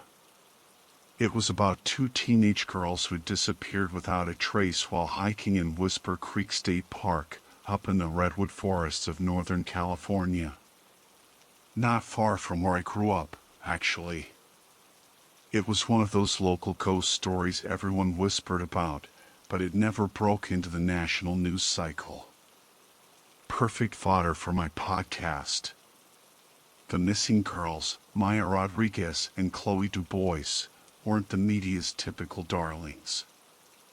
They weren't blonde, blue-eyed, all-American poster girls. Maya was a little heavier, with a wild mane of dark curls that the mean girls at school nicknamed Frizzball. Chloe was pretty, sure, but she was an outsider in our small town. Mixed race, with a French father and a Vietnamese mother. Her family had just moved to California from Paris, and her English was still shaky. The school kids, in their infinite wisdom, called her Ching Chong Chloe behind her back. Both girls were 16 when they vanished. They clicked in sophomore homeroom, 2 kindred spirits in a town that didn't quite get them. They bonded over indie music, the Cranberries, Mazzy Star, Portishead. Late nights were for foreign films with subtitles and family-sized bags of gummy bears. Straight as students, both of them. One Halloween, they went as Tank Girl and Lisbeth Salander. Inseparable. Maya dreamed of becoming a marine biologist, studying the deep-sea trenches. Chloe wanted to be a graphic novelist, telling stories in ink and panels. October 29th, 2005. That Saturday, Maya and Chloe biked from their homes to Whisper Creek State Park. Massive park, ancient redwoods, miles and miles of trails sneaking through the fog-drenched forest. Witnesses at the visitor center saw them roll in around noon. They told their parents they were just doing a quick hike to Eagle Point, a scenic overlook about 4 miles from the parking lot where they locked their bikes. Saturday crowds were always thick on the trails.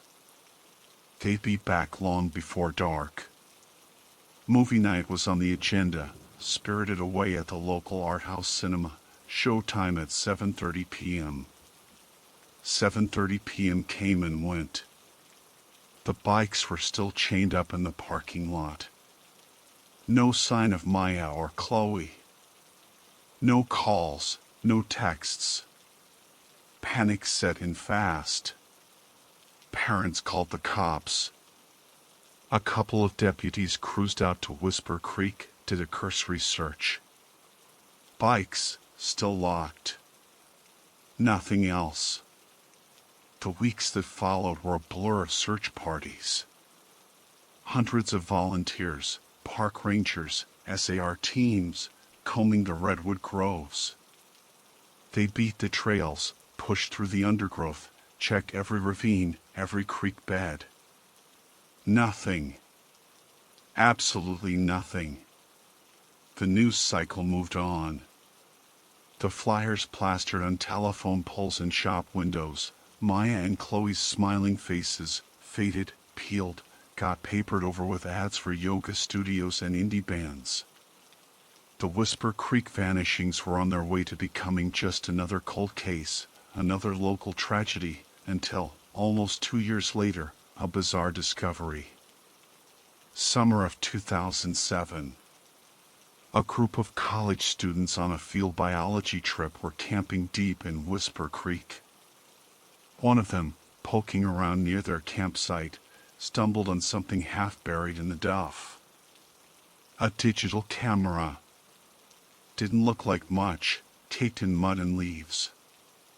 But that beat-up camera held the key to October 29th, 2005. It was Chloe's. She'd taken it with her that day. When the cops managed to pull the data from the memory card, they found 2 sets of images. The first set became known as the daylight shots. Time-stamped October 29th, 2005. Hours of photos, documenting their hike. Sunlight dappling through the redwoods, ferns unfurling like emerald scrolls, panoramic views from the trail. Pictures of Maya, laughing, hiking, silhouetted against the afternoon sun, disappearing into the cathedral-like forest. Chloe had a good eye. You could see it in the composition, the way she played with light and shadow. Looking at the daylight shots now, it's like seeing a ghost of potential, a life unlived. And there was something else in those photos. The way Chloe framed Maya. The way she captured her friend's quiet intensity, the way she highlighted her dark eyes, her strong features, using the redwood filtered light.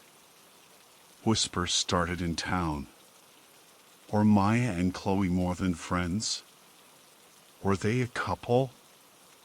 No one knew for sure. No evidence they'd ever been anything but best friends. But the photos, they hinted at something deeper.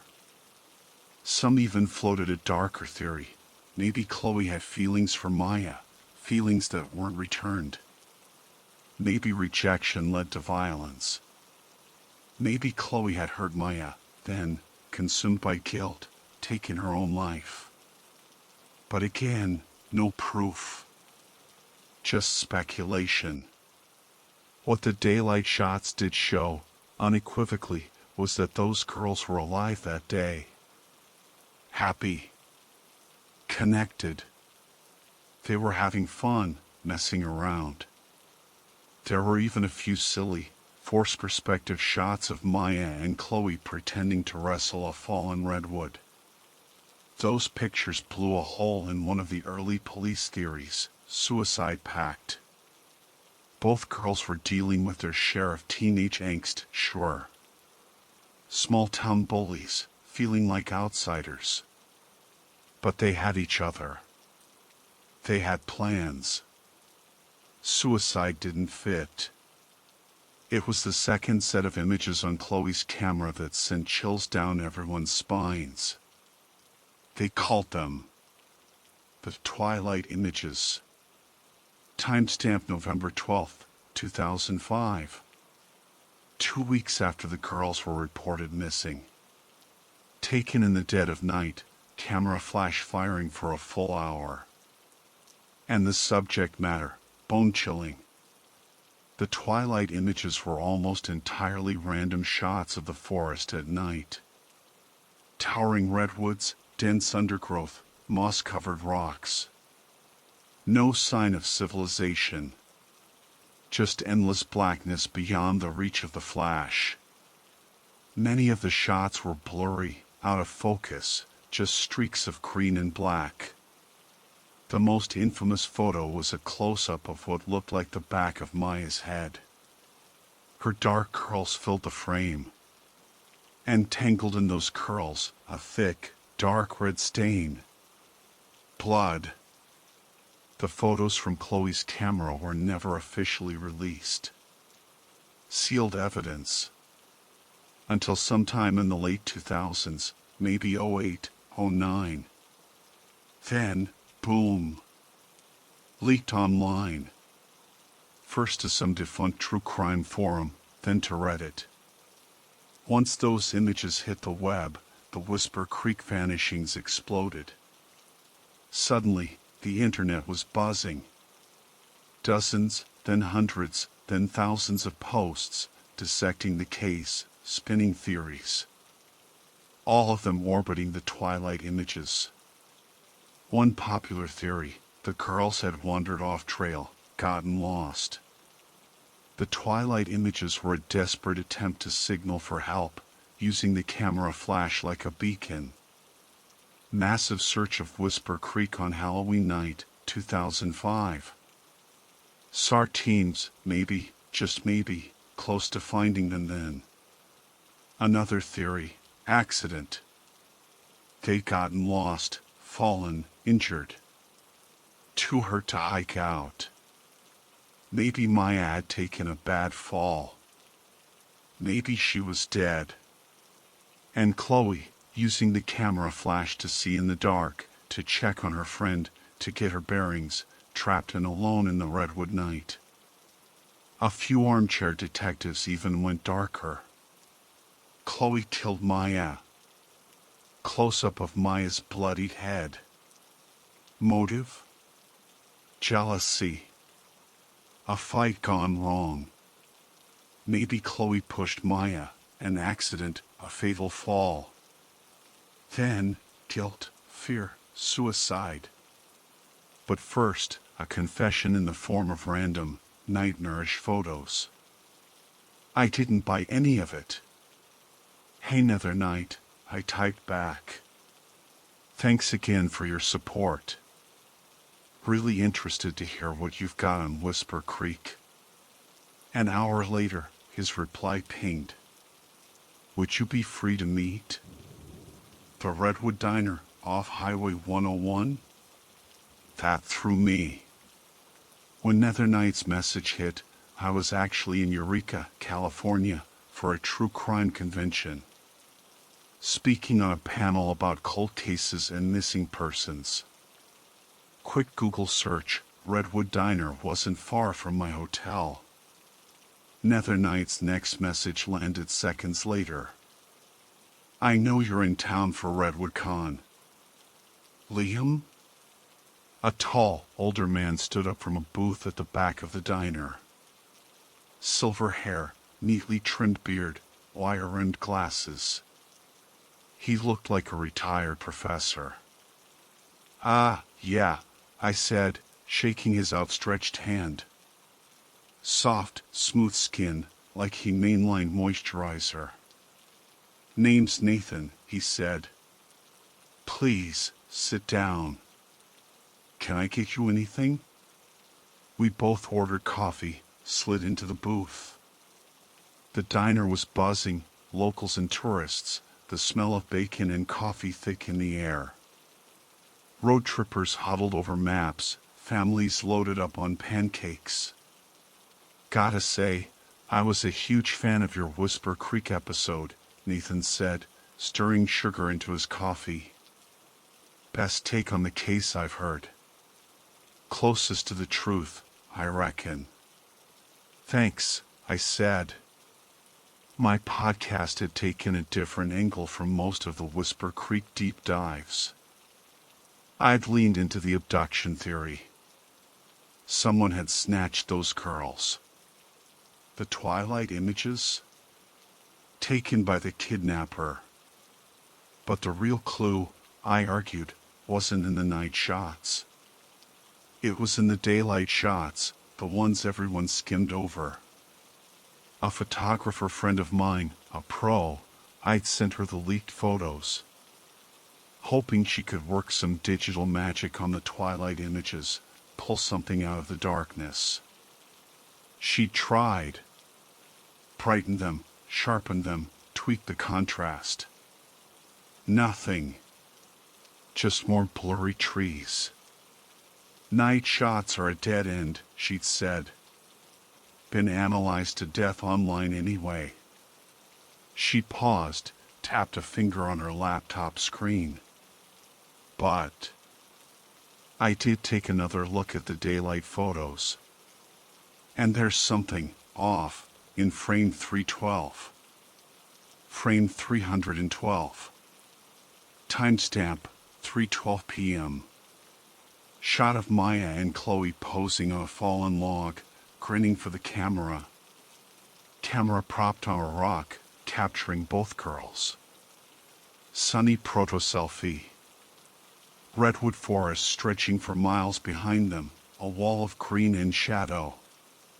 Bottom left corner, my friend said. I boosted the shadows in the background. I squinted at the spot. Just trees. What am I looking for? Right there. Behind that redwood trunk. She zoomed in. A dark shape, almost swallowed by the shadows. Looked like a weirdly gnarled root. What is that? It's a person, she said. She flipped to another version of the photo, even brighter. Overexposed, washed out the girls, the foreground bleached white. But now, clear as day, a human shape standing in the trees behind them. Watching. Out of focus, no details, but definitely a man, dark clothes, tall and thin. Holy shit, I'd whispered. We'd sent the enhanced photos to the local sheriff's department. They thanked us, said it was new evidence. First real lead in years. Local news picked it up. Maya and Chloe's families even sent handwritten thank you notes. But nothing came of it. No bodies. No real evidence of abduction. The figure in frame 312 was too blurry to ID. Height estimate, around 6 feet. Gender, male. That was it. Still, the discovery went viral. Shadows in the static exploded. Small consolation prize after months of digging into the case. So, you think my abduction theory's closest, huh? I asked Nathan. Someone snatched them, took those twilight images? Nathan sipped his coffee. The diner was thinning out. Evening shadows stretching across the parking lot. Closer. But I think I can prove it. My eyebrows shot up. Please, no conspiracy theories. I'd met my share of weirdos in the true crime world. UFO abductions, Bigfoot kidnappings, lizard people. Prove it how? I asked, trying to keep the skepticism out of my voice. Nathan leaned back in the booth, took a deep breath. My brother passed away last month, he began. He was complicated. 2 divorces. No kids. Family wasn't his thing. Except for me. We were close in our own way. He was a drinker. Gambler. Burned every bridge he ever built. Hoarder, too. Spent his life drifting, odd jobs, construction mostly, living out of this beat-up RV. When he died, I drew the short straw. Cleaning out his RV, 65 years of junk crammed into that tin can. The smell, rotten food, stale beer, something else, made my eyes water. Mountains of crap. Found 3 dead rats. 3. How he fit it all in there. Nathan set his coffee cup down. Anyway, hauling boxes of his crap to the curb. And I stumble on these old photos. One on top of the pile. Stopped me dead. You know what it was? I shook my head. Nathan reached into his jacket pocket, pulled out a faded, glossy photo. Old school print, the kind you got back from the drugstore in the 90s. Creased, coffee stained. He slid it across the table. My breath hitched. My latte went down the wrong pipe. I choked, coughed, grabbed a napkin. The photo. Maya and Chloe. But not just any photo. Taken the day they vanished. Same trail. Same redwood backdrop. But new. Not one of the daylight shots I knew by heart. In this one, Chloe had her digital camera slung over her shoulder. That's when it hit me. This photo, it wasn't from Chloe's camera. Who took this? Nathan grinned. My brother. Are there more? He nodded. But can't show you here. Why not? Nathan leaned back again, studying me. Need an assurance first. Money? Is that what this is? Armchair detectives, tipsters, they always wanted a payout. I'd learned to shut them down fast. Felt dirty. Why would I ask for money? Nathan looked genuinely hurt. I've donated thousands to you. Sorry. Look, I've had bad experiences, I said, hoping I hadn't blown it. No offense meant. And I am incredibly grateful for your donations. Truly. You're not in this for the money, are you? Nathan asked, his eyes fixed on mine. No. Of course not, I said, even as a tiny, traitorous voice in my head whispered about Patreon numbers, ad revenue, maybe one day doing this full time. Podcasting was work. Hard work. Research, interviews, editing, promotion. I want closure, I said, the words sounding hollow even to my own ears. I'd always felt that the worst kind of loss wasn't death, but disappearance. Murder, at least, was an ending. Disappearance, it was a ghost story that never ended, a haunting that went on and on. You want the truth, Nathan said, his voice low. Don't we all? Nathan drained his coffee, stood up to toss the cup. I live just around the corner, he said. Why don't we continue this, at my place? Nathan's house was a small, single-story bungalow, faded paint, overgrown yard. And there it was, parked in the driveway. The RV, beat up, dusty, windows dark. I stared at it as I walked to the front door. The source of all this weirdness. Gonna sell that thing, soon as I finish cleaning it out, Nathan said, waiting on the porch.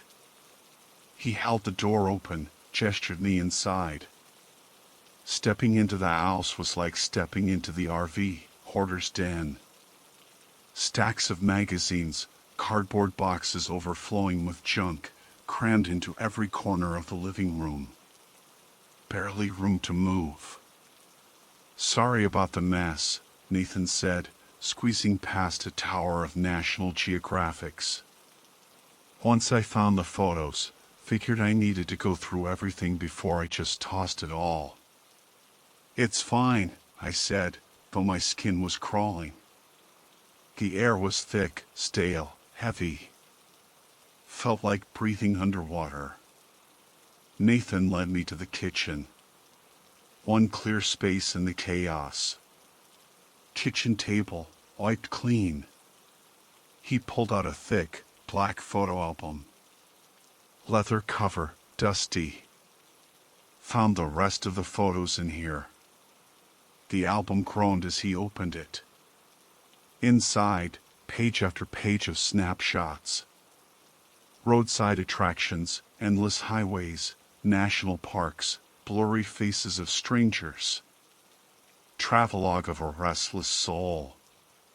Temperate rainforests, desert canyons, city skylines, rest stops, and forests. So many forests. Nathan stopped, flipped to a section of photos of the Redwood National Park. Here. This is where it starts. First page.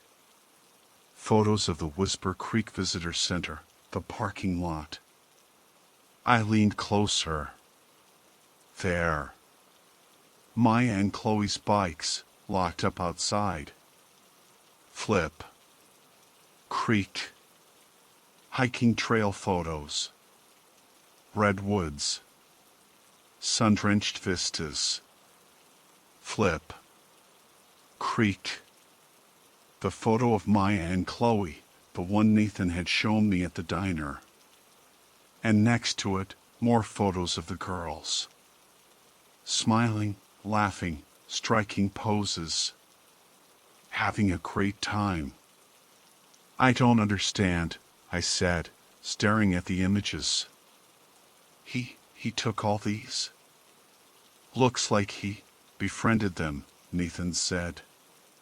He reached for the next page, then hesitated. Stopped. My hand went out, instinctively, to turn the page myself. Nathan's hand clamped down on mine. Sorry, he said, his voice suddenly tight. One more assurance. Before we go on. Assurance? What now? I stepped back, suddenly aware of how close I was to this man, this stranger. What I'm about to show you, it's sensitive. Could destroy my family if it got out, Nathan said, his eyes locked on mine. Dark eyes. Almost black in the dim light of the house. Promise me. You keep this secret. No one. Not the cops. Not even their families. Nobody. What? Alarm bells clanging in my head. Something was wrong. Deeply wrong. I don't know. I backed away, stumbling. I need to. My foot caught on a stack of magazines. I went down, hard, landing on the dusty floor. Nathan shot up from the table. How did he move so fast? In a blink, he was looming over me, hand outstretched. Offering help. His fingers, long, pale, danced in the air like spider legs. I scrambled back, away from him, until my spine hit the wall. Trapped. Cornered. Nathan grinned. Long, yellow teeth flashing in the dim light. You want the truth, don't you, Liam? This mystery, it's eating at you. You've been so good to me. Feeding me these delicious little mysteries with your podcast. Thought I'd give you a treat in return. His hand still hanging there. I didn't take it. My hand shot to my phone. Really gonna call the cops?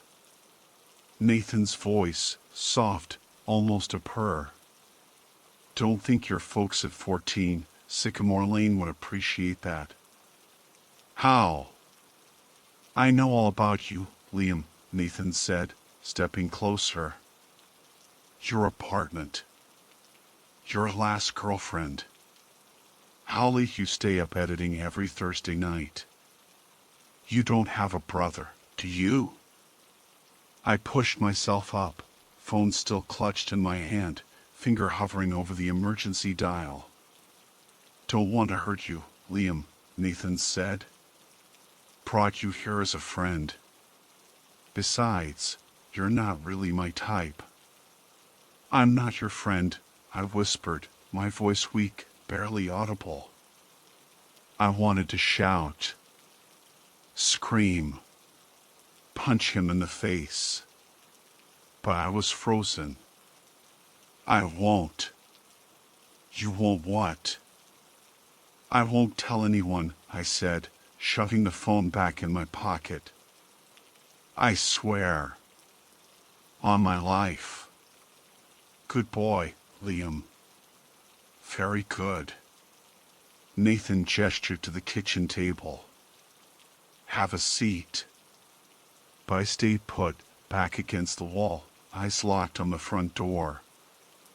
Escape route. Fine. Stay there. Nathan grabbed the photo album, held it up. Flipped the page. Creak. At first, I thought someone had scrawled red ink all over the photos. Then I saw crimson, blood red, part of the images, different angles. Maya and Chloe, lying in the redwood duff, torn apart, limbs ripped off, intestines spilled across the forest floor. Like wolves. Something animalistic. I doubled over, bile rising in my throat, fighting to keep it down. They didn't see me coming, Nathan said, his voice calm, conversational. But they heard me. Out there, in the dark, trying to capture my true form on film. Didn't like that. What are you? I stammered, backing towards the door. They say fear spoils the meat, Nathan said, snapping the album shut. But Season right, fear just makes it tastier. Especially over time. And the mystery. I feed on the mystery as much as the flesh. Why them? Maya and Chloe? Why? Nathan shrugged. Wrong place, wrong time. My hands were wet. Clenched fists, nails digging into my palms. Adrenaline surging. You're sick, I choked out. You're a sick, twisted old man. Nathan laughed. A low chuckle at first, then louder, until he was howling. Mouth stretching wider and wider, beyond human limits, revealing row upon row of teeth, teeth within teeth, like a shark's maw. Each row moving independently, separate mouths within a mouth. Nathan's laughter morphed, twisted, became something else entirely. A discordant chorus. Ear-splitting. It took a moment to register. Cries. Agonized screams. countless voices. Maya and Chloe. And so many others. I bolted, sprinting for the front door, tripping, stumbling, sending a tower of boxes crashing to the floor. Each box, bones. Femurs, ribs, clavicles, skulls. Human bones. I called 911 from my car, tires screaming as I peeled out of Nathan's driveway. Had to stop him. That thing. Cops swarmed the place within the hour. But Nathan, the RV, the photo album, gone. Vanished. The house, still packed with hoarded junk. And bones. So many bones. FBI showed up, interviewed me for hours. They said they found the remains of 40 victims. Wouldn't tell me who. Just missing persons cases. Cold cases. They hauled me in for questioning, then slapped me with an NDA the size of a phone book. Total media blackout. Nathan, his house, his connection to the disappearances, all top secret. Even scrubbed my podcast from the internet. Shadows in the static. Gone. I kept asking why. Just vague answers. Jeopardized the investigation. National security. Bullshit. They said nationwide manhunt for another night. Still out there. Somewhere. Roaming the highways. Hunting.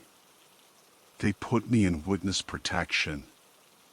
Said I was safe. My family was safe. I don't believe them. I broke my promise to Nathan. He won't forget that.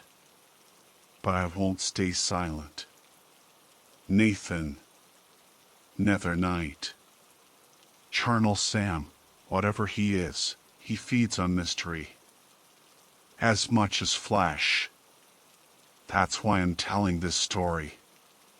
To warn people. Because the cops won't. Because his next victim, probably someone who's never even heard of him. Don't let that someone be you.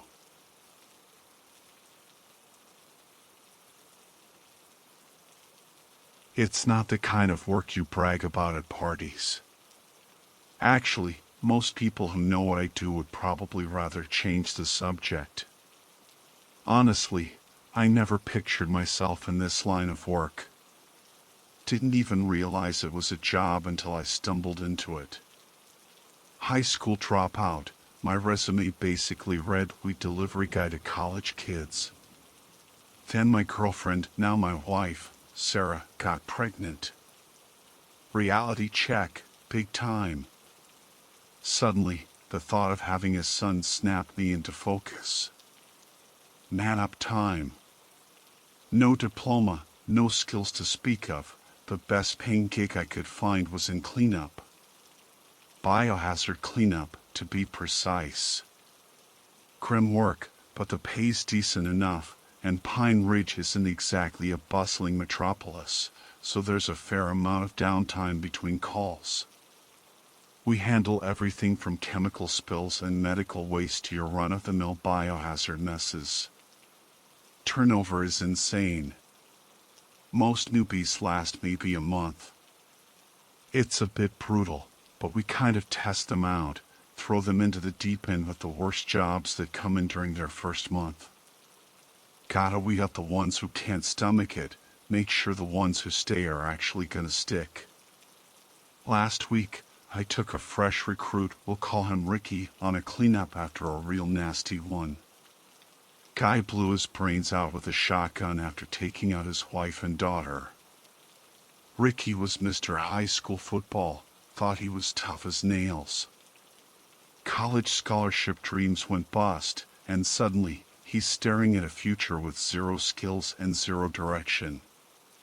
He puked his guts out the second we cracked the door and he saw the inside. Had to call him a cab. Expected a little more grit from him, honestly, but shotgun scenes, they're rough. It's not the blood, surprisingly.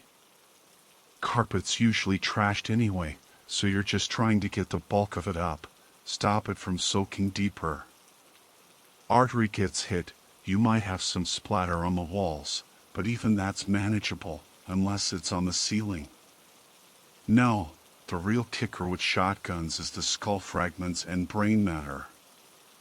You gotta hunt for every last piece. I've found skull shards behind clocks, wedged in corners, under beds, even inside a damn TV once. Brain bits can get launched with enough force to jam themselves into cracks in furniture, gaps in the floorboards. And buckshot? Don't even get me started. Especially when it's embedded in wood. I try to convince clients to toss out doors, cabinets, whatever's been hit, but sometimes it's got sentimental value, and I'm stuck digging it out with tweezers. Right now, it's just me and Marcus running the show at the company. Marcus bought the business cheap last year after Eleanor bailed. Marcus has been in cleanup for 8 years now. As much as I tolerate the job, I really hope I don't end up like him. Eleanor had been doing this. I don't even know how long. Decades, at least. She retired last year, but she'd been cleaning up messes since the 80s, back when Pine Ridge had that whole drug war thing going on. She had some seriously messed up stories. Always humbled me, how long she'd lasted. She used to joke that after raising 4 kids, a little gore ain't nothing to be afraid of. Then there was this other guy, Jake. Guess you gotta be a little off to do this work. Needs a certain kind of detachment. But Jake, he seemed to enjoy it sometimes. Cracking jokes like, well, she sure lost her head, or hey, need a hand? Lame puns. Hated working with him. Didn't hate him, just hated being around him on jobs. Being with him just hammered home what we were actually doing. That these were pieces of people. Marcus finally canned Jake after he caught him trying to pocket a souvenir, as he called it. Whatever it was bad enough Marcus wouldn't even tell me the details. But even Jake, in all his weirdness, wouldn't have gotten a kick out of today's scene. Even from the sidewalk, I could smell it. Death. Rot. Made me gag a little as the stench hit the back of my throat. Got closer, and the urge to puke was almost overwhelming. Way worse than any shotgun cleanup. Unattended death, we call them. When someone dies alone and nobody notices for days, weeks, sometimes months. Usually older folks, families who've checked out, emotionally speaking. Maybe their kids are just ungrateful.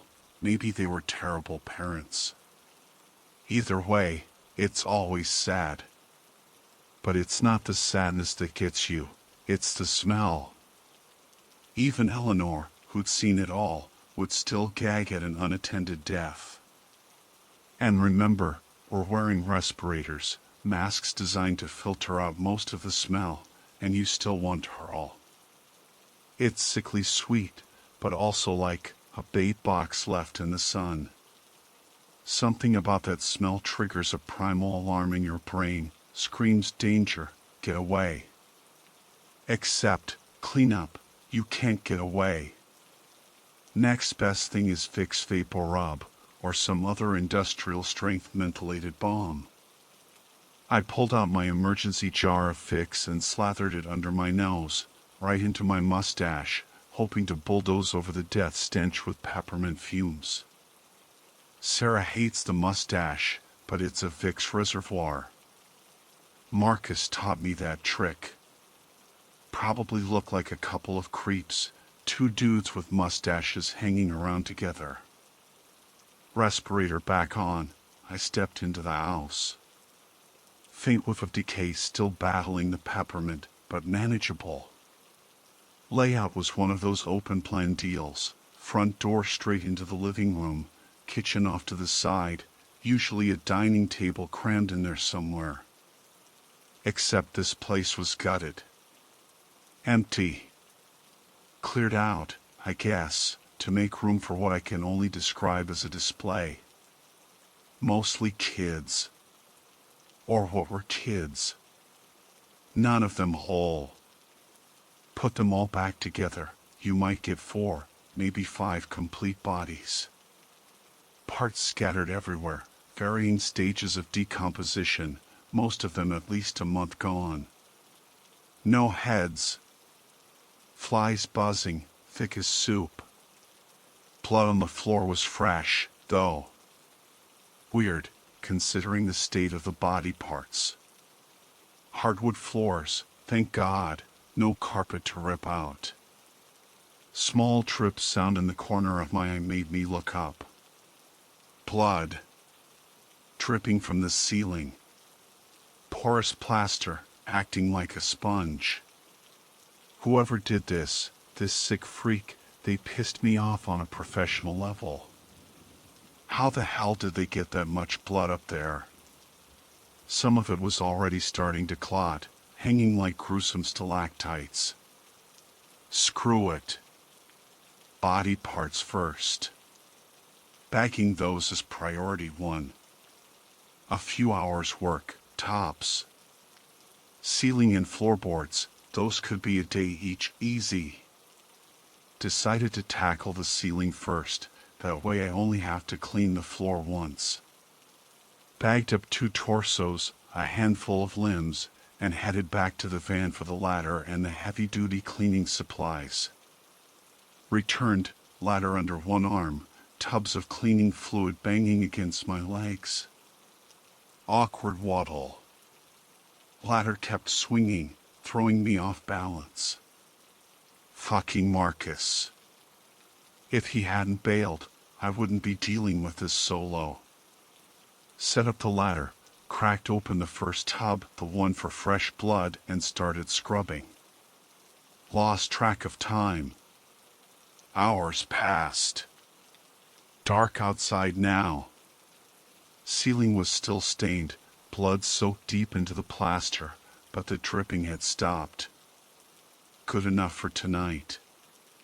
Bleach it tomorrow, even though they'll probably just rip out the whole damn ceiling anyway. Whatever. We built by the hour. Still had the clotted blood to deal with, the fun part. Climbed down, back to the van for the scrapers, and back inside. Started hacking away at the clots. That's when I noticed the scratches in the plaster. Weird, deliberate scratches. That's how the killer got the blood to soak in, carved channels into the ceiling. Followed one scratch, scraped it clean. Climbed down to get a better look. Scratch looked like a letter. Like an N or a U. Weird coincidence, I thought. Back to cleaning the rest of the ceiling. Finished scraping, climbed down, looked up. That's when it hit me. This whole damn mess, it wasn't just some random psycho's ritual. It was deliberate. Personal. I read the name carved into the ceiling, each letter a foot tall. Marcus. Suddenly, everything clicked. The impossible amount of blood on the ceiling, the teeth wedged between the floorboards, the sheer difficulty of the cleanup. Marcus thought he was hilarious. He wasn't the prank type, not usually, but the setup was too obvious. Called in sick, created the most nightmarish cleanup scene imaginable, and then carved his name into the ceiling, like some sick signature. Ha. Fucking ha. I dialed his number, ready to let him get his laugh, but mostly to rip him a new one for carving his name into the ceiling. He of all people should know how bad that could be if the cops stumbled on this scene before we did. Just the two of us running the company, we were stretched thin as it was. Losing clients left and right these past few months. Summer heat makes the smells 10 times worse. Had to bail on a job halfway through just a few weeks back when we heard it pop up on the police scanner. No answer. Voicemail. Left him a message, laced with enough four-letter words to make a sailor blush. The power sander barely touched the word. Scratches were too deep. Ended up grabbing a sledgehammer, just started smashing the ceiling apart. Shredder for words, that was the idea. Break it into pieces too small to put back together. Took out way more ceiling than I needed to, just to make it look like a structural collapse. Marcus really hadn't thought this through. Finally got home, Sarah asked how work was. Wanted to tell her, but she still didn't know the less than legal side of what we did. She'd freak, want me to quit. Worry about Marcus being in danger. She's just wired that way, kind and considerate. Part of why I married her. Could tell she knew something was off, but she also knew I wasn't going to talk. Dinner with my little guy, Leo. Daycare stories, bedtime story, lights out. Fell asleep in about 3 seconds flat. Smashing ceilings is way more exhausting than it sounds. Phone buzzing woke me up. Marcus calling, 2 a.m. on the dot. Couldn't you at least wait till morning to gloat, you? Were there any heads? What? Heads? What the hell are you talking about? Seriously uncool, man. Did you clean up any heads? Just tell me. No. Not falling for it. I know it was you, Marcus. Silence on the other end, just Marcus's breathing. Fast, shallow breaths. Sounded like he was trying not to hyperventilate. Marcus? You still there? Yeah. What the hell is going on? If you didn't carve your name in the ceiling, then who the fuck did? It's nothing. Bullshit. How did you know there were no heads? Long pause. Then, Marcus caved. I cleaned up a scene last week. While you were dealing with that medical waste spill. Right before you called in sick. I haven't been sick. I've been hiding. Hiding from who? I have no freaking idea. We agreed to meet at the office.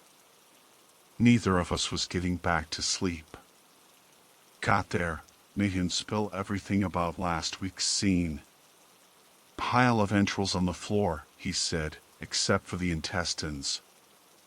Wouldn't go into detail about what happened to those, but I gathered they were strung up around the room, body parts tied up with them. Organs are a nightmare to bag, slippery as hell. Intestines are the absolute worst. Miles of them. He said it felt like the killer was deliberately making the cleanup as difficult and disgusting as possible. Body parts jammed into impossible places, that kind of thing. Just like my scene. And no heads. Just like my scene. Then he dropped the bomb, found a piece of paper tucked inside one of the stomachs. His name on it. Took a minute to process that. We need to call the cops, I said. Are you insane? We're both screwed if we do that. We go to jail, and that's nothing compared to what our biggest client would do to us if they even suspected we were getting the police involved. But maybe they can help us. With this? I don't know, man. Maybe it's just some sick prank. They'll get their jollies, then move on. Whoever they even is. Prank? This is way past a prank, Marcus. Both scenes have your name. That's not funny. Marcus stared off into space, avoiding eye contact. Don't call them, okay? It'll pass. Sounded certain, but also terrified.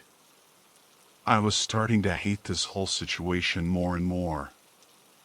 Rest of the day was quiet. Underground lab had a spill. Nasty chemicals, gotta avoid skin contact, but cleanup wasn't too bad. No idea what they were doing to those stray dogs down there, but their sloppy lab assistants were keeping us in business. Just gotta listen when they tell you what not to mix the spill with. Learned that the hard way on my first lab job, ended up knee-deep in rock hard, fast-setting foam after I tried to hose it down the drain. Lesson learned. Late afternoon, unattended death at a motel. Another frequent flyer client. Hookers and junkies dying in their rooms, constant business, but they can't have the cops showing up. Wish they'd call us sooner, though. This one had been there 2, maybe 3 weeks. Hot summer made it worse. Day ended.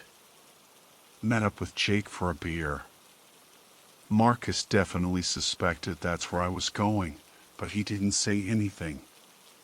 He knew I didn't have anything against Jake, even if he was a little intense. He'd mellowed out a lot since getting fired, actually. Jake knew I had nothing to do with him getting canned, so no hard feelings there either. Nice to have someone to talk shop with, someone who wouldn't flinch when I started venting about corpse smells and gore. Even Sarah had her limits. I could tell her if it was busy or slow, but that was about it before she'd politely excuse herself. Jake was already at the bar, working on his 3rd or 4th beer by the looks of it. Pro hug greeting, the kind where you lean in, slap backs, minimal actual contact. Jake always liked to get a head start on the drinking, but tonight he was extra buzzed. Something about his drunkenness, mixed with the stress of the new info about the crime scenes, made him a lot. He had this habit of locking eye contact while he talked and listened, unbroken stare. Him swaying slightly, my head swimming with images from yesterday, Marcus's weird secrecy. Jake's stare was even more intense than usual. How's work, man? Still raking it in, he slurred. Same old, same old. Pfft, don't hold out on your boy, man. You looking about as cheerful as he paused for comedic effect, my dick. Jake roared with laughter at his own dick joke. Dick jokes and bad puns, his comedic repertoire in a nutshell. Something's bugging you. What's up? Another deadbeat dad offed his family in a motel? Sarah giving you grief? Jake, always charming. Almost clocked him for calling Sarah a bitch, but I was too worn out. Wade telling him about the scene. Really, it was Marcus's call, but Marcus was MIA. Figured I could leave out the Marcus name carved in ceiling part. Started telling Jake about the scene. His eyes went wide, locked on my face. Transfixed. Seriously, why did Marcus fire this guy? Jake had a stomach of steel. way better suited for this job than me. Usually, Jake would interrupt every 2 seconds with a joke or a question, but tonight, total silence. First time ever, probably. Finished the story, including the fact I had to solo the whole damn thing, but skipped the Marcus name sealing detail. Just mentioned scratches, porous plaster. Jake sat there, beer halfway to his mouth, frozen, mulling it over. Finally, he lowered the beer. You're making up the blood on the ceiling thing, right? Come on, man. Ceiling? Seriously? Dead serious. Damn, he actually sounded impressed. How long did that take you? Felt like forever. Arms still ache. Jake barked a laugh, took a long swig of beer. Summed up the whole damn mess in one word: fuck. Yeah, I said, fuck indeed. We both cracked up, laughed a little too loud, then moved on to lighter topics. Things were good with Sarah and Leo. Little guy was starting real school soon. Sarah could go back to work. Jake was, still, single, playing the field, as he put it, but I'd never seen him string more than 2 sentences together with a woman, despite all the bragging. We called it a night. I walked the 10 blocks home, passed out in that nice, tipsy haze. Hangover woke up pissed the next morning when my phone started buzzing. Marcus again. What time was it? Clock said 1:22 a.m. Sarah and Leo dead asleep. Marcus sounded shaky as hell when I answered.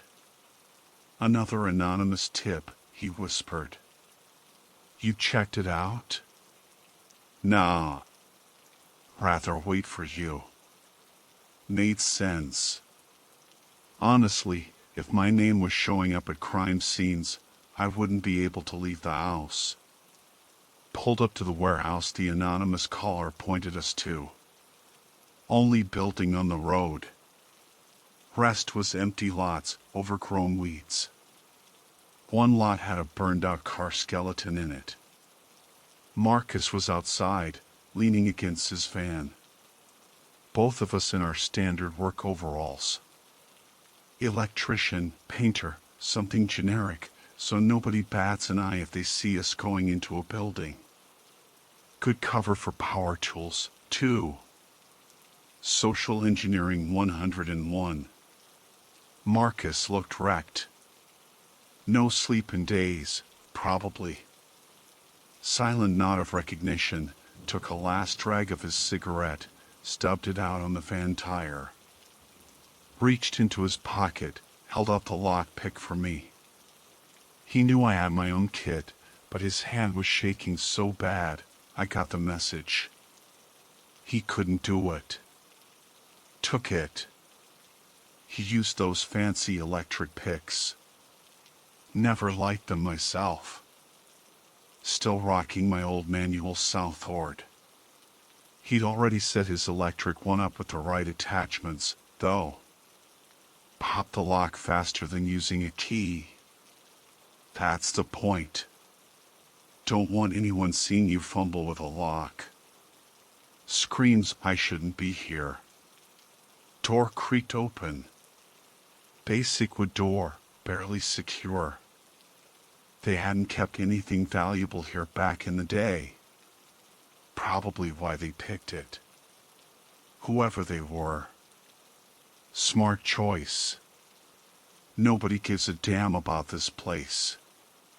Handed the pick back to Marcus, pulled out my flashlight. Flicked it on, swept the beam across the warehouse interior. Nothing. Empty shelves, dusty furniture, shipping pallets, but no bodies, no blood, nothing to clean. Turned to Marcus. You sure this is the right place? He just shrugged.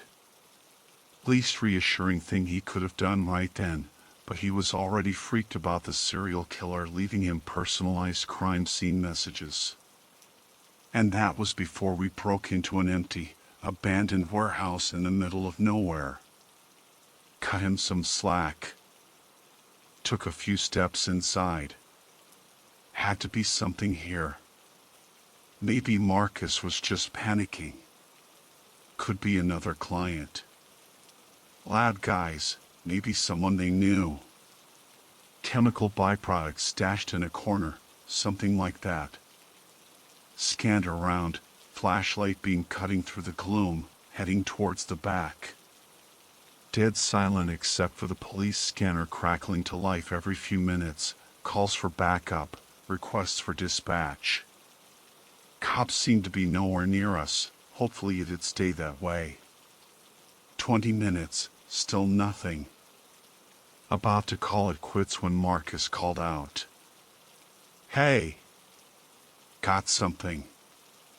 Well, what is it? Just a piece of paper.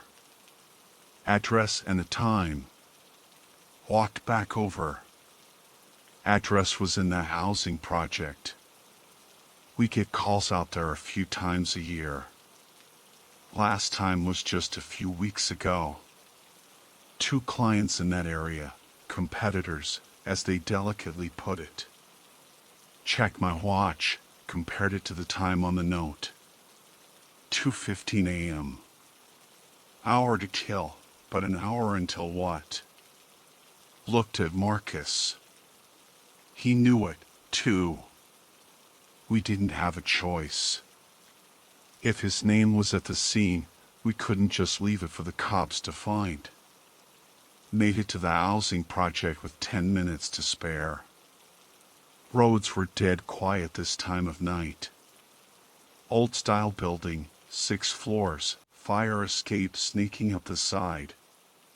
Parked in the alley, driver's side door angled towards the back exit and fire escape. Marcus blocked the alley entrance, cut off the back exit from street view, also blocked anyone from turning into the alley if we had to bail in my van. If things went south, we could split up, different directions, force anyone chasing us to split up, too. Standard op procedure. Always plan for worst case, even if we rarely needed to bug out fast. Got out, walked over to Marcus's van. He looked even worse than before. Face pale, eyes hollow, staring right through me. Turned to me, voice barely a whisper. What if it's a trap? Fuck. He was right. No idea what we were walking into. Someone waiting for us? We weren't armed. Told him to wait. I climbed the fire escape, tried to scope out the apartment best I could. Back into the alley, shoved the dumpster against the building, used it to clamber up to the fire escape ladder. Apartment lights were all off, made sneaking easier, probably meant everyone was asleep. Still had to be careful.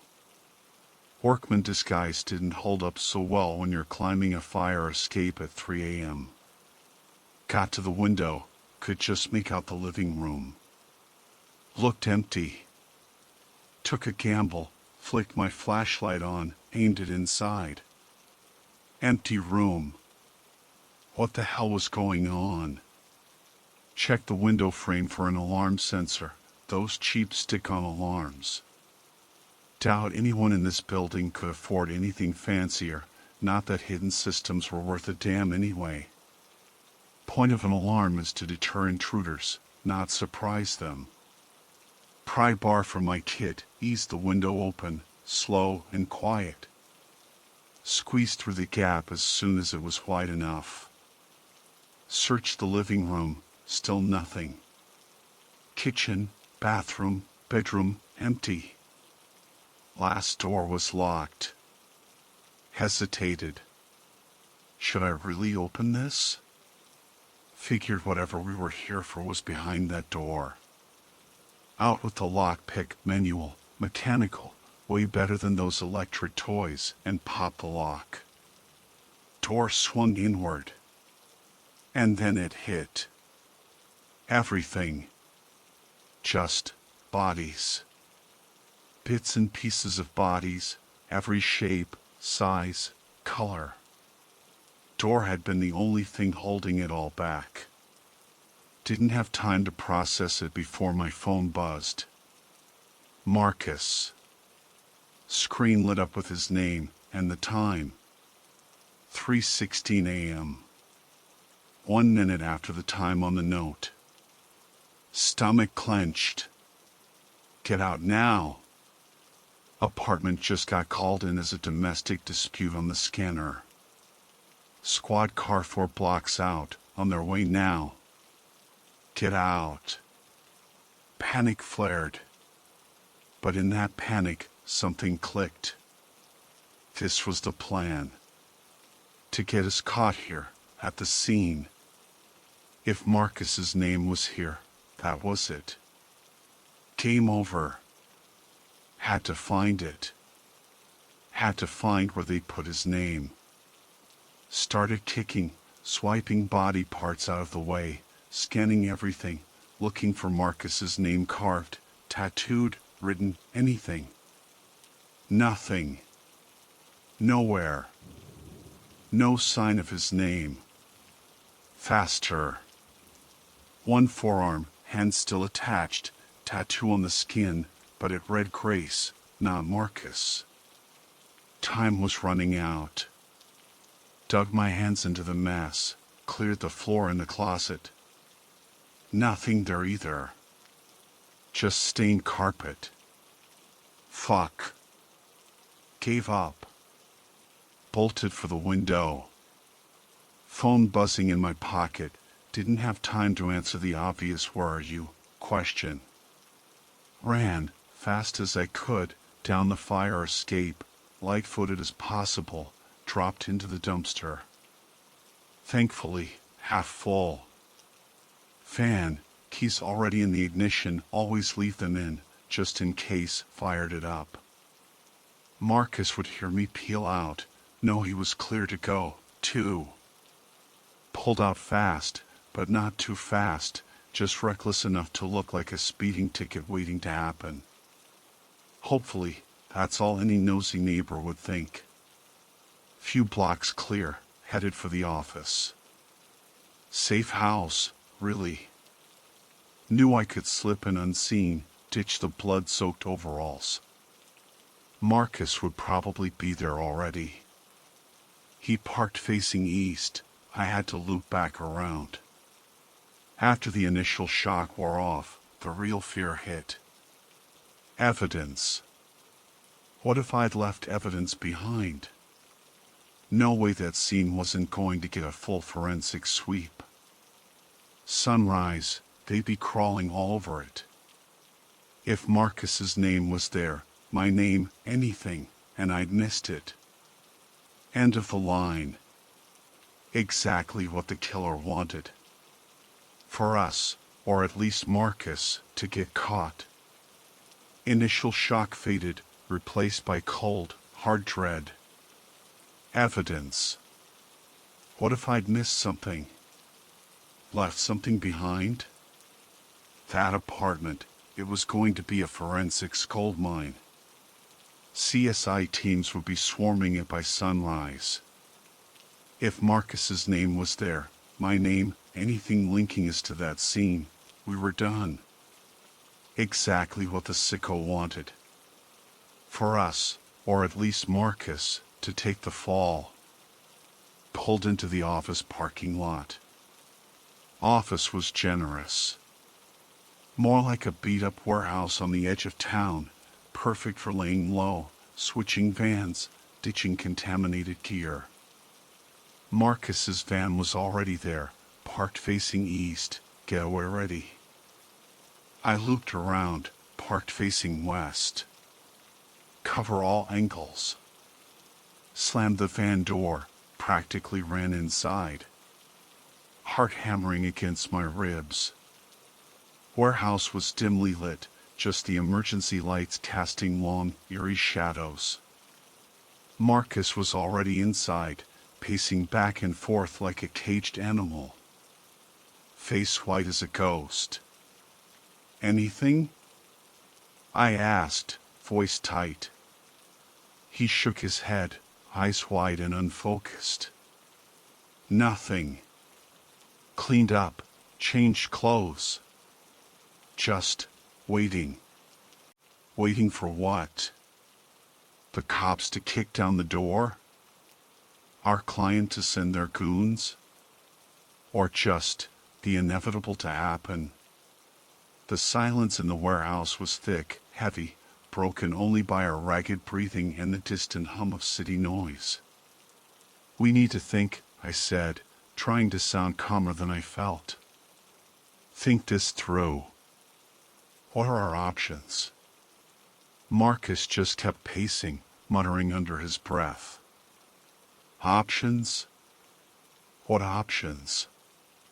We're screwed, Danny. Completely screwed." "No, we're not. Not yet. We need to figure out who's doing this, why they're targeting you, and how to make it stop." Easier said than done.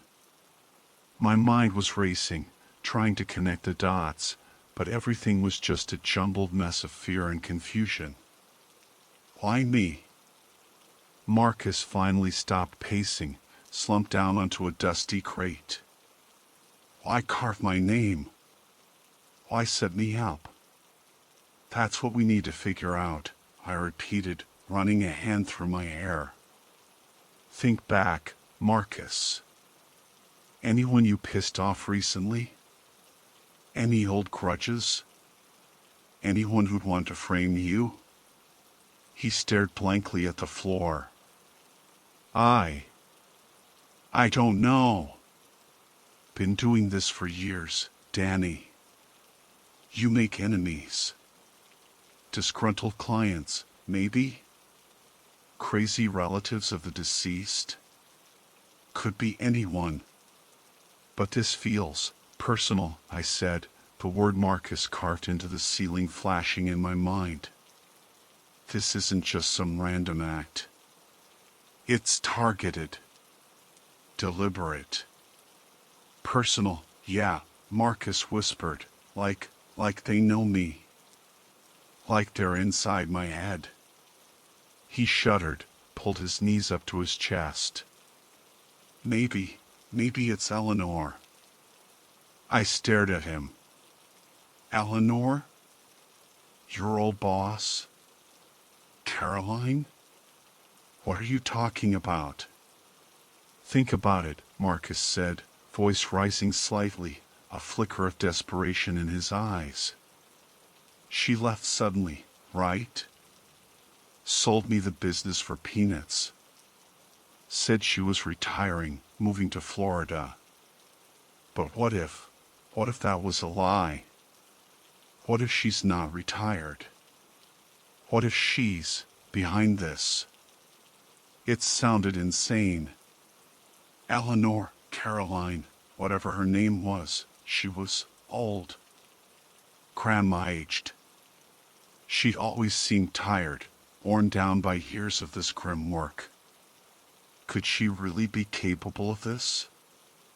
This level of calculated cruelty? Marcus, Eleanor was like, what, 60? 70?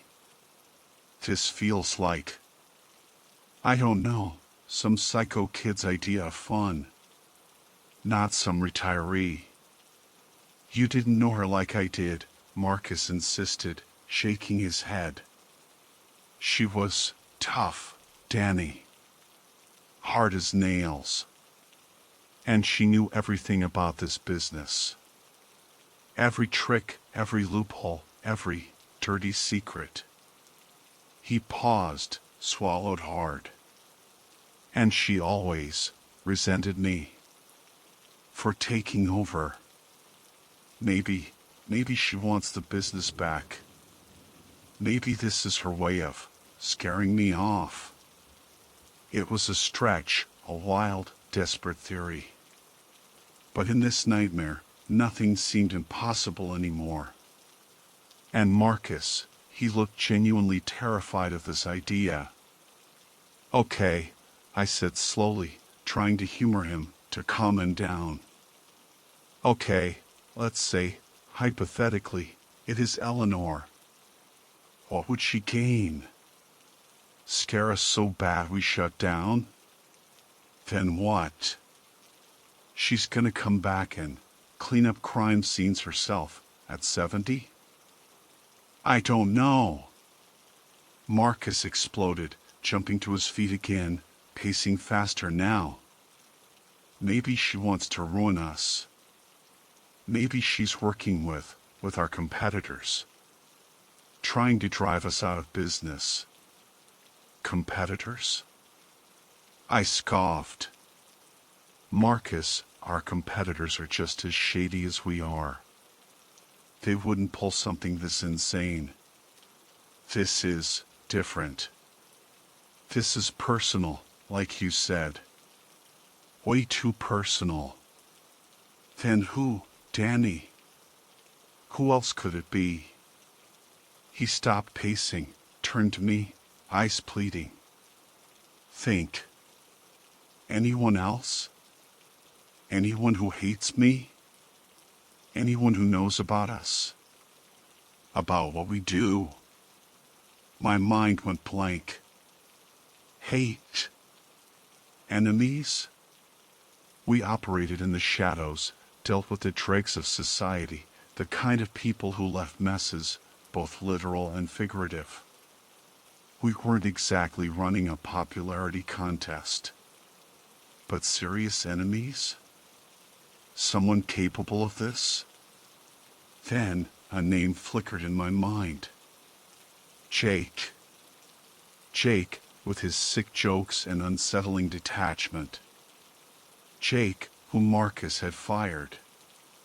Jake, who knew the ins and outs of our business, who knew about Marcus, about me, about Eleanor. Jake, who might just be crazy enough to pull something like this. What about Jake?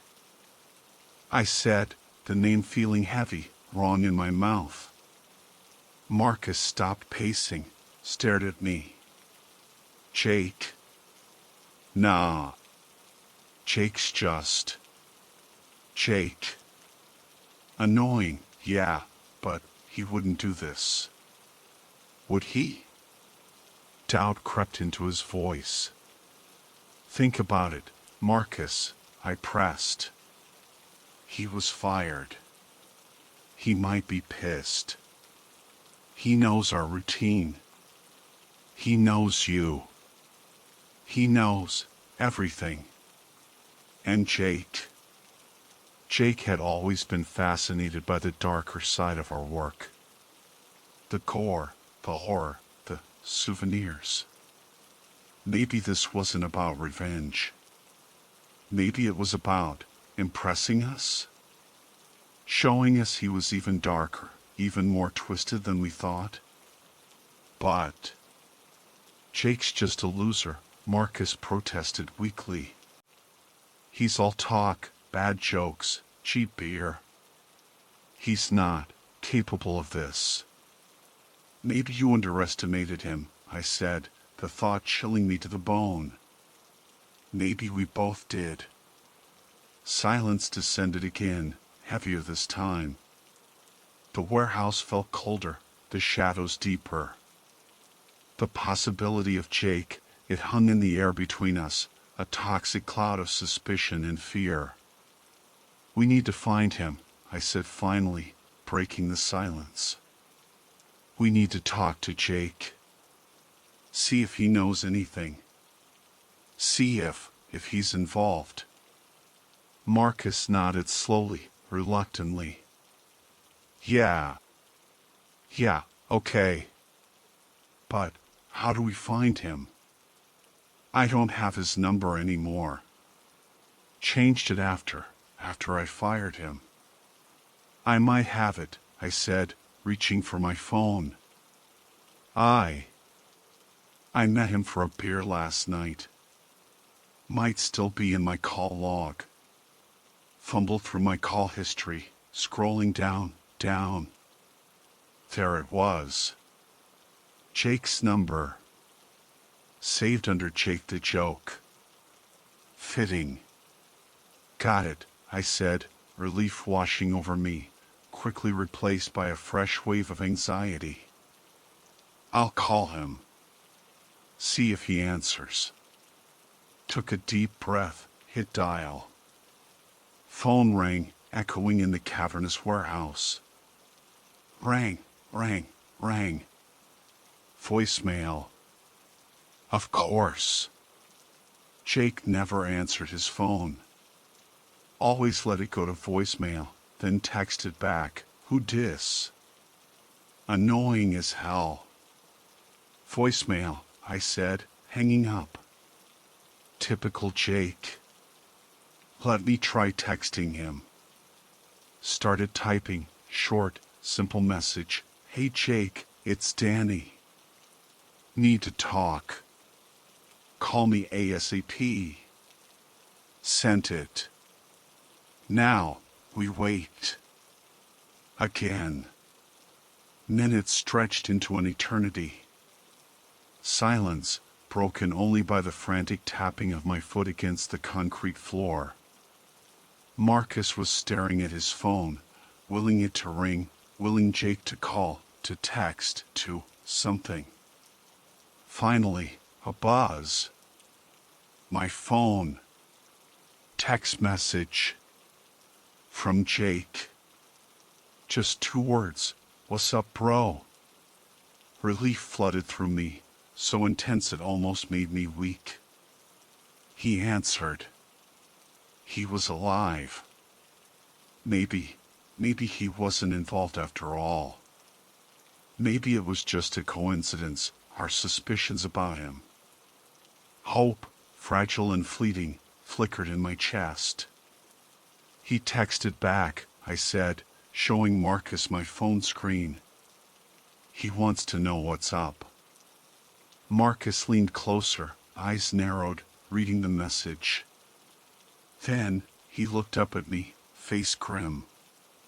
Don't tell him anything. Don't tell him about the scenes. Just say we need to meet. In person. Good call. No need to spook Jake if he was involved. If he wasn't, no need to drag him into this nightmare. Keep it vague, keep it casual. Typed back, need to talk face to face. Meet for coffee? My usual place, hour from now? Wait. Every second felt like a year. Finally, another buzz. Jake's reply, coffee? Dude, it's almost 3 a.m. Bar. The Rusty Mug. Half hour. Bar. Of course. Jake and coffee were mutually exclusive. Rusty Mug, dive bar downtown. Dark, loud, perfect for what? For a confrontation?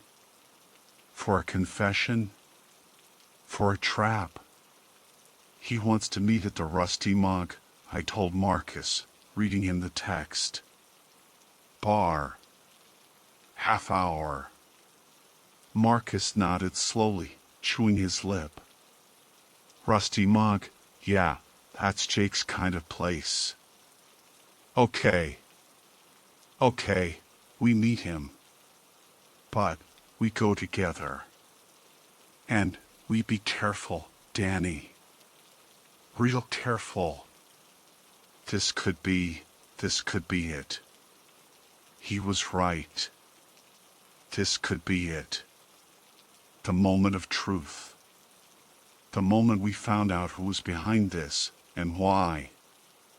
The moment things went from bad to unspeakably worse. But we had no choice. We had to meet Jake. We had to find out the truth. even if the truth was the last thing we wanted to hear. Rusty Mug. Dive bar downtown. Half an hour. Marcus and I stared at each other in the dim warehouse light, the weight of Jake's text hanging heavy in the air. Rusty Mug, Marcus repeated, almost to himself. Yeah, that figures. He ran a hand over his face, exhaustion etched deep into his features. Okay. Let's go. But we go prepared. Prepared for what? A confession? A denial? A fight? We were biohazard cleanup guys, not cops, not soldiers. Our weapons were bleach, scrapers, and industrial-strength deodorizer. Still, Marcus wasn't wrong. Walking into a bar at 3 a.m. to meet a potential serial killer, yeah, that called for some kind of preparation. We moved in practiced silence, years of working together, mostly illegal jobs, honing our instincts. Marcus headed to the back of the warehouse, towards the gear room, a euphemism for the arsenal of, let's just say, non-standard equipment we kept on hand. I grabbed a heavy-duty flashlight, the kind that could double as a club in a pinch. Useless against a gun, but maybe enough to buy us a second if things went sideways. Marcus reappeared, tucking something into the waistband of his overalls. Couldn't see what it was, didn't ask. Didn't want to know. Whatever it wasn't legal. But tonight, legality felt like a distant, irrelevant concept. We were operating in a world far outside the law, a world of shadows and secrets, and the only rules that mattered were survival. Fans? I asked, nodding towards the parking lot. Separate, Marcus said, voice low. Meet a block away. Park facing different directions. Eyes open. If anything feels wrong, abort. No heroics. Got it. We moved out, separate vans peeling out of the warehouse lot, heading towards downtown Pine Ridge. The city was dead quiet at this hour, streets empty, buildings dark and silent. Felt like we were driving into the belly of a beast, a sleeping city holding its breath, waiting for something to break. Parked a block from the Rusty Mug, angled my van for a quick escape, engine idling. Checked my rearview mirror, saw Marcus's van pull up a block over, doing the same. Silent communication, years of unspoken understanding passing between us. We were in this together, whatever this was. And whatever happened next, we'd face it side by side. Or not at all. Took a deep breath, killed the engine, stepped out into the cold night air. Walked towards the Rusty Mug, the neon sign flickering weakly above the door, casting a lurid glow on the deserted street. Could hear the muffled thump of music even from outside, the bass vibrating through the brick walls. Jake's kind of place, all right. Dark, loud, smelling vaguely of stale beer and desperation. Marcus was already there, leaning against the wall across the street, watching the bar entrance. We made eye contact, a silent nod, then moved towards the door together. Pushed it open, stepped inside. The Rusty Mug was exactly as expected. Dimly lit, smoky, smelling of cheap beer and something vaguely off. Like unwashed bodies and regret. A handful of regulars hunched over the bar, nursing drinks, lost in their own worlds of misery. Jukebox in the corner blasting some generic country song about heartbreak and whiskey. Perfect. Scanned the room, looking for Jake. Booth in the back corner, shrouded in shadow, Figure hunched over a table, nursing a beer. Jake. No doubt about it. Same ratty leather jacket, same perpetually greasy hair, same unsettling stillness. He looked up as we approached, eyes locking on us, that unnerving, unwavering stare. "Danny," he said, voice low, almost a growl. "Marcus. Fancy seeing you boys here this late. Or early, I guess." Try for a joke, but it fell flat, heavy with unspoken tension. "Jake," I said, keeping my voice neutral. "We need to talk." "Talk?" "Sure, man. Always got time for a chat with my old work buddies." He gestured to the empty seats across from him. "Pull up a stool." "Bartender. 2 more beers." We sat down, Marcus stiff and silent beside me, eyes fixed on Jake. Bartender, a bored-looking woman with tired eyes and a permanent frown, shuffled over, slammed 2 beers down on the table without a word. Jake took a long swig of his, never breaking eye contact. "So," he said finally, wiping his mouth with the back of his hand. "What's so important you gotta drag me out to this classy establishment at, what, 3 a.m. now?" "We got a call," I said, keeping it vague, testing the waters. "Anonymous tip. About a scene." Sounded like something you might know about. Jake's eyes flickered, just for a second, but I saw it. A spark of something. Recognition? Amusement? Guilt? Hard to tell. But it was there. "Scene," he repeated, playing dumb. "What kind of scene? You guys still cleaning up after those lab rats?" "Not lab rats," Marcus said, voice tight, cutting through Jake's forced casualness. "Human. And messy. Real messy." Jake chuckled, a low, unsettling sound. "Messy, huh? You guys are the cleanup kings, ain't you? Thought you could handle anything." "This is different, Jake," I pressed, leaning forward, trying to read his face. "This is personal. Someone's making it personal." Jake's smile faded, replaced by that unnerving stare again. "Personal? How so?" "Names, Jake," I said, letting the word hang in the air. "Names carved into ceilings. Names written on evidence. Does that sound personal to you?" Silence. Jake just stared, beer halfway to his lips, frozen. The jukebox music seemed to fade away, the bar noise receding, leaving only the heavy silence between us. His eyes, those unsettling, unwavering eyes, they flickered again. This time, not with amusement, not with guilt, but with fear. Just a flicker, barely perceptible, but it was there. And in that flicker, I saw the truth. Jake knew. He knew everything. And he was scared. Terrified, maybe. But scared of what? Scared of us? Or scared of someone else?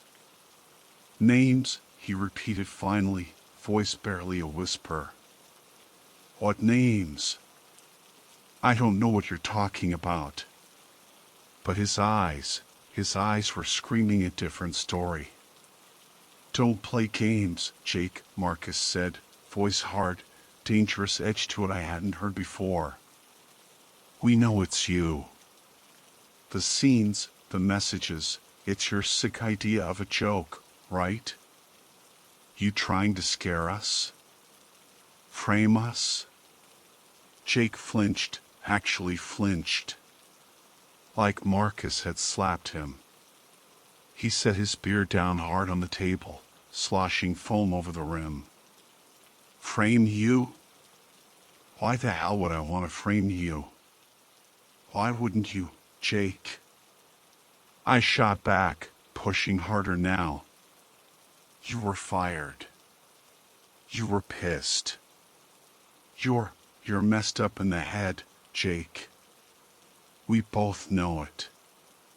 This is exactly the kind of sick shit you pull. That's bullshit. Jake exploded, voice rising, heads turning at the bar. I wouldn't do anything like that. You think I'm some kind of psycho killer? The words sounded hollow, unconvincing, even to his own ears. Are you? Marcus said, voice dangerously quiet. Are you, Jake? Because it's starting to look that way. He leaned forward, eyes boring into Jake's. And if you're messing with us, you're gonna regret it. Big time. Jake stared back, eyes wide, pupils dilated. Fear, raw and naked, was finally breaking through the bravado, the bad jokes, the unsettling detachment. He was scared. But still, something wasn't right.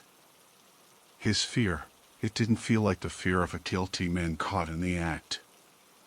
It felt like something else. Something deeper, darker. Something hunted. I didn't do anything, Jake whispered, voice trembling now. I swear to God, Danny, Marcus, I didn't do any of this. I swear. He looked from me to Marcus, eyes pleading, desperate. You gotta believe me. Please. You gotta believe me. And in that moment, looking into Jake's eyes, seeing the raw, genuine terror in them, I did. I believed him. Jake wasn't our killer. He was just another victim. Caught in the same nightmare we were. Hunted by the same unseen enemy. And whatever that enemy was, it was far more dangerous, far more twisted than we could have ever imagined. Then who, Jake? I asked, voice softening slightly, the anger draining away, replaced by a cold, creeping dread. If it wasn't you, then who the hell is doing this? Jake shook his head, tears welling in his eyes, voice cracking. I don't know, he choked out. I swear to God, I don't know. But I think they're coming for me next. Coming for you? I stared at Jake, trying to decipher the raw fear in his eyes. What makes you say that? Why would they be coming for you? Jake's breath hitched, tears blurring his vision. He swiped at his eyes with the back of his hand, leaving a streak of grime on his cheek. Because of what I saw last week. Before you guys found those scenes. Marcus and I leaned in, suddenly alert. What did you see, Jake? Marcus asked, voice urgent. Tell us. Everything. Jake hesitated, glancing around the dimly lit bar, like the walls themselves had ears. He lowered his voice to a bare whisper, leaning closer to us across the sticky table. It was a client. One of yours. One of our old clients, back when I was still working for you. Client? I frowned, mind racing through our client list, trying to place Jake's words. Which client, Jake? Be specific. The art collector, Jake stammered, his voice barely audible above the jukebox's mournful twang. Mr. Albright. The one with the weird requests. Mr. Albright. The name sent a shiver down my spine. Even we were creeped out by Mr. Albright. Wealthy, eccentric, obsessed with macabre art, to put it mildly. His requests were always unusual. Cleanups involving animal remains, strange symbols painted in blood-like substances, antique furniture deliberately damaged in ritualistic ways. Always paid cash, always demanded absolute discretion. We'd taken his jobs, of course. Money was money. But we always felt uneasy in his opulent, unsettling mansion, filled with disturbing artifacts and an air of cold, calculated wrongness. Albright? Marcus repeated, voice laced with disbelief. You think Albright is behind this? I don't know. Jake wailed, his composure cracking completely. But last week, before I got fired, you remember the job he called us for? The studio cleanup, he called it. Said he'd had a creative breakthrough and needed us to clear out the mess. I remembered the job. Fakely. Just another weird Albright gig. Marcus had taken that one while I was stuck dealing with a flooded meth lab. Lucky me. Yeah, I remember, Marcus said slowly, his brow furrowed. What about it, Jake? I saw something, Jake whispered, eyes darting around the bar again, paranoia radiating off him in waves. While I was cleaning up his studio in the basement. I wasn't supposed to, but I went down there after you left, Marcus. Curiosity, I guess. Stupid curiosity. And I pressed, leaning closer, heart pounding in my chest. What did you see, Jake? He swallowed hard, Adam's apple bobbing in his throat. Body parts, he choked out. Kids' body parts. Just like you described. Scattered around. No heads. And there was blood. Fresh blood. On the floor, on the walls, even on the ceiling. Silence descended again, heavier than before. The bar noise faded, the jukebox seemed to stutter and die, leaving us in a vacuum of dread. Jake's words hung in the air, thick with horror, confirming our worst fears. Albright. It had to be Albright. Who else could afford to stage scenes like that? Who else had the twisted mind to conceive of such horrors? And who else would target us, specifically Marcus, in this sick game? Did you see anything else? Marcus asked, voice strained, barely a whisper. Anything unusual? Besides the body parts? Jake nodded slowly, eyes wide with terror. Yeah, he whispered. There was writing. On the walls. Scratched into the plaster. Letters. Big letters. Like the ones you found on the ceiling, Danny.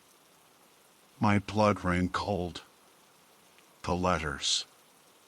The Gavin carved into the ceiling. Jake had seen something similar at Albright's. It couldn't be coincidence. It was Albright. It had to be. What did the letters spell, Jake? I asked, voice trembling slightly. Do you remember? Jake squeezed his eyes shut, forehead creased in concentration. I think so, he whispered. It was M. R.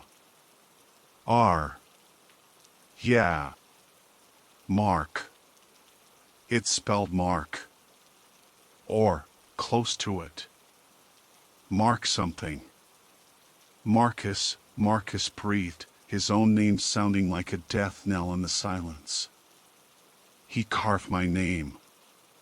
At his place. Before all this started. He knew, I said, the realization hitting me like a punch to the gut. Albright knew he was going to frame you. He planned this all along. The scenes, the messages, it's all part of his sick game. But why? Jake wailed, tears streaming down his face now. Why us? Why you, Marcus? What did we ever do to him? I don't know, Jake, Marcus said, his voice flat, devoid of emotion. Maybe we saw too much. Maybe we know too much. Maybe he just enjoys it. Enjoys messing with us. Torturing us. The thought was sickening, terrifyingly plausible. Albright, the wealthy, powerful art collector, playing a twisted game with our lives, using us as pawns in his macabre masterpiece. And we were trapped, caught in his web of horror, with no idea how to escape. We need to go to the police, I said again, the words feeling weak, futile even as I spoke them. We have to tell them everything. Albright, the scenes, the messages, maybe they can help us. Maybe they can stop him. Marcus shook his head, his face grim. Police won't help us, Danny. Not with our history. Not with our clients. They'll just see us as part of it. As accomplices. Or worse. He glanced at Jake, his eyes hardening. And what about Jake? He broke into Albright's place, saw evidence. He's compromised too. We're all in this together now. But we can't just do nothing, I protested, desperation rising in my voice. We can't just wait for him to what? Kill us? Frame us for murder? We have to fight back, Marcus. We have to do something. Marcus stared into his beer, swirling the amber liquid in his glass. Maybe there is something, he said slowly, voice thoughtful, a flicker of something, not hope, but maybe, grim determination, in his eyes. Maybe we fight back. But not with the police. We fight back. Albright's way. I stared at him, not understanding. What do you mean? Fight back. How? Marcus looked up, his gaze locking on mine, cold, hard, and utterly resolute. We play his game, Danny, he said, voice low, dangerous. We show him we can play it better. We show him we're not afraid to get our hands dirty. We show him we're not afraid to fight back, in the dark. A chill ran down my spine, colder than the night air, colder than the fear that had been gripping me for days. Marcus's words hung in the air, heavy with unspoken meaning, a promise of violence, a descent into darkness. We were biohazard cleanup guys, not killers. But Albright had pushed us too far. He dragged us into his nightmare, and now we had no choice but to fight back. Even if it meant becoming the very thing we cleaned up after. even if it meant losing ourselves in the process. What do you have in mind, Marcus? I asked, my voice barely a whisper, the question hanging heavy with dread and a terrifying, undeniable sense of inevitability. The game had changed, and we were about to play for keeps. Marcus leaned back in his chair, the dim bar light casting long shadows across his face, making him look older, harder. Albright wants to play games, he said, his voice low and steady, a chilling contrast to the fear that had been gripping him just moments before. Fine. We'll play his game. But we'll play it our way. Our way? I echoed, still struggling to grasp the shift in his demeanor. Just minutes ago, he'd been on the verge of a breakdown. Now, he was radiating a cold, focused resolve that was almost as unsettling as his earlier fear. What does that mean, Marcus? He took another swig of his beer, his eyes fixed on some distant point beyond the bar, lost in thought. Albright's rich, powerful, he said finally, his voice measured. He operates in the light, behind walls of money and influence. We can't touch him there. Not directly. But we know his world. We know the dark corners he likes to play in. And we know how to clean up messes. Even messes like him. A cold understanding dawned on me. Marcus wasn't talking about going to the police. He wasn't talking about lawyers or investigations. He was talking about something else. Something darker, more dangerous, more final. You're not suggesting, I started, the unspoken question hanging heavy between us. He cut me off with a sharp look. I'm suggesting we fight fire with fire, Danny. He wants to frame us? Fine. We frame him right back. We turn his own game against him. We make him the mess we have to clean up. Jake, who had been silent and trembling beside me, finally spoke up, his voice a shaky whisper. But how? Albright's got security, connections. We can't just walk into his mansion and, he trailed off, the unspoken implication hanging in the air, kill him? Marcus's lips curled into a grim smile, a chilling expression I'd never seen on his face before. We don't have to walk into his mansion, Jake. We're smarter than that. We're cleaner than that. We operate in the shadows, remember? That's our advantage. We use it. He leaned forward, his voice dropping even lower, conspiratorial. Think about it. Albright's framing me, right? Leaving my name at the scenes. Trying to make it look like I'm the killer. So, what if we give him what he wants? What if we make it look like Marcus is the killer? But a killer targeting Albright? My mind struggled to keep up, to grasp the twisted logic of his plan. You mean, stage a scene? At Albright's place? Make it look like you attacked him? Exactly, Marcus said, a spark of dark energy igniting in his eyes. We use his own tactics against him. We create a scene at his mansion, something disturbing.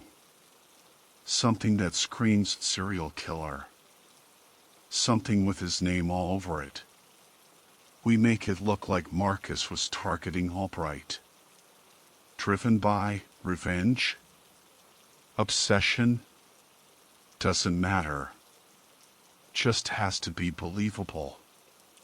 And messy. Very, very messy. Jake's eyes widened, his fear replaced by a morbid fascination. And what happens to Albright? He whispered, his voice barely audible. Marcus's smile widened, colder now, bordering on cruel. That, Jake, is the beauty of it. We don't have to do anything to Albright. Not directly. We just create the scene. Plant the evidence. Let the police, let his clients, let his whole world see him for what he really is. A monster. A collector of horrors. And maybe, just maybe, someone else will finish the cleanup for us. The implications of his plan hung heavy in the smoky air of the bar. It was insane. Suicidal, maybe. But it was also our only chance. Going to the police was suicide in a different way. Albright's connections, our own shady business, we'd be crushed before we even got started.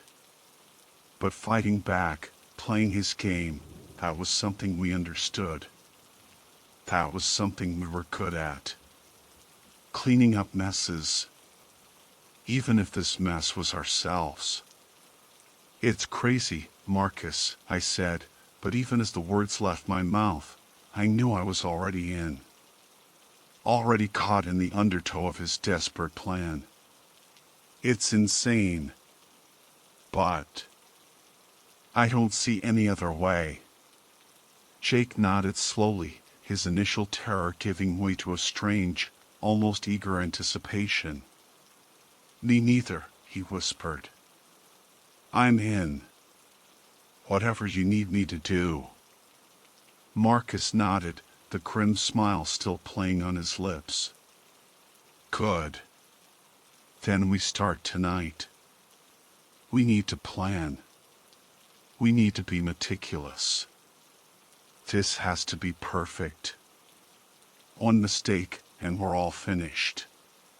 He leaned back, his eyes scanning the bar again, as if checking for unseen listeners. First, we need information. Albright's mansion. Security. Routine. Jake, you know his place, right? You clean there. What can you tell us? Jake nodded, his fear momentarily forgotten, replaced by a nervous energy. Yeah, I know it. Big place, out in Blackwood Estates. Gated community, security cameras everywhere. But Albright's weird about security. He's got alarms, sure, but he mostly relies on discretion. Keeps to himself, hires private security, but they're mostly just for show. Keeps the riffraff out, but they're not exactly SWAT team material.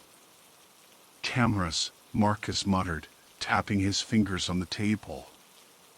We can work with cameras. Blind spots, timing, we can figure it out. What about alarms? Motion sensors? Door sensors? Jake shrugged. Standard stuff, probably. Nothing we can't bypass. You know I'm good with that kind of thing. A flicker of his old, cocky self resurfaced, quickly swallowed by the grim reality of our situation. Good, Marcus said, nodding. Then you're our eyes and ears, Jake. You get us the layout, the security details, everything you remember about Albright's place. Danny and I will gather the supplies. We'll need everything. Bleach, cleaning fluids, body bags, and a few special touches. His smile widened again, sending a shiver down my spine. We're going to give Mr. Albright a cleanup job he'll never forget. Even if he doesn't live to see it. The bar noise seemed to fade away completely, leaving only the chilling echo of Marcus's words hanging in the air. We were crossing a line. a line we could never uncross. We were stepping into the darkness, embracing the very horror we'd spent our lives cleaning up. And there was no turning back now. The game had begun. And we were playing to win. Even if winning meant losing everything we had left of our souls. The rusty mug, with its stale beer and broken dreams, suddenly felt like the last bastion of normalcy before we plunged into the abyss. And as I looked at Marcus and Jake, their faces grimly determined in the dim light, I knew, with a chilling certainty, that our lives were about to change forever. And not for the better. The night was far from over. It was just beginning. And the cleanup, the real cleanup, was just about to start.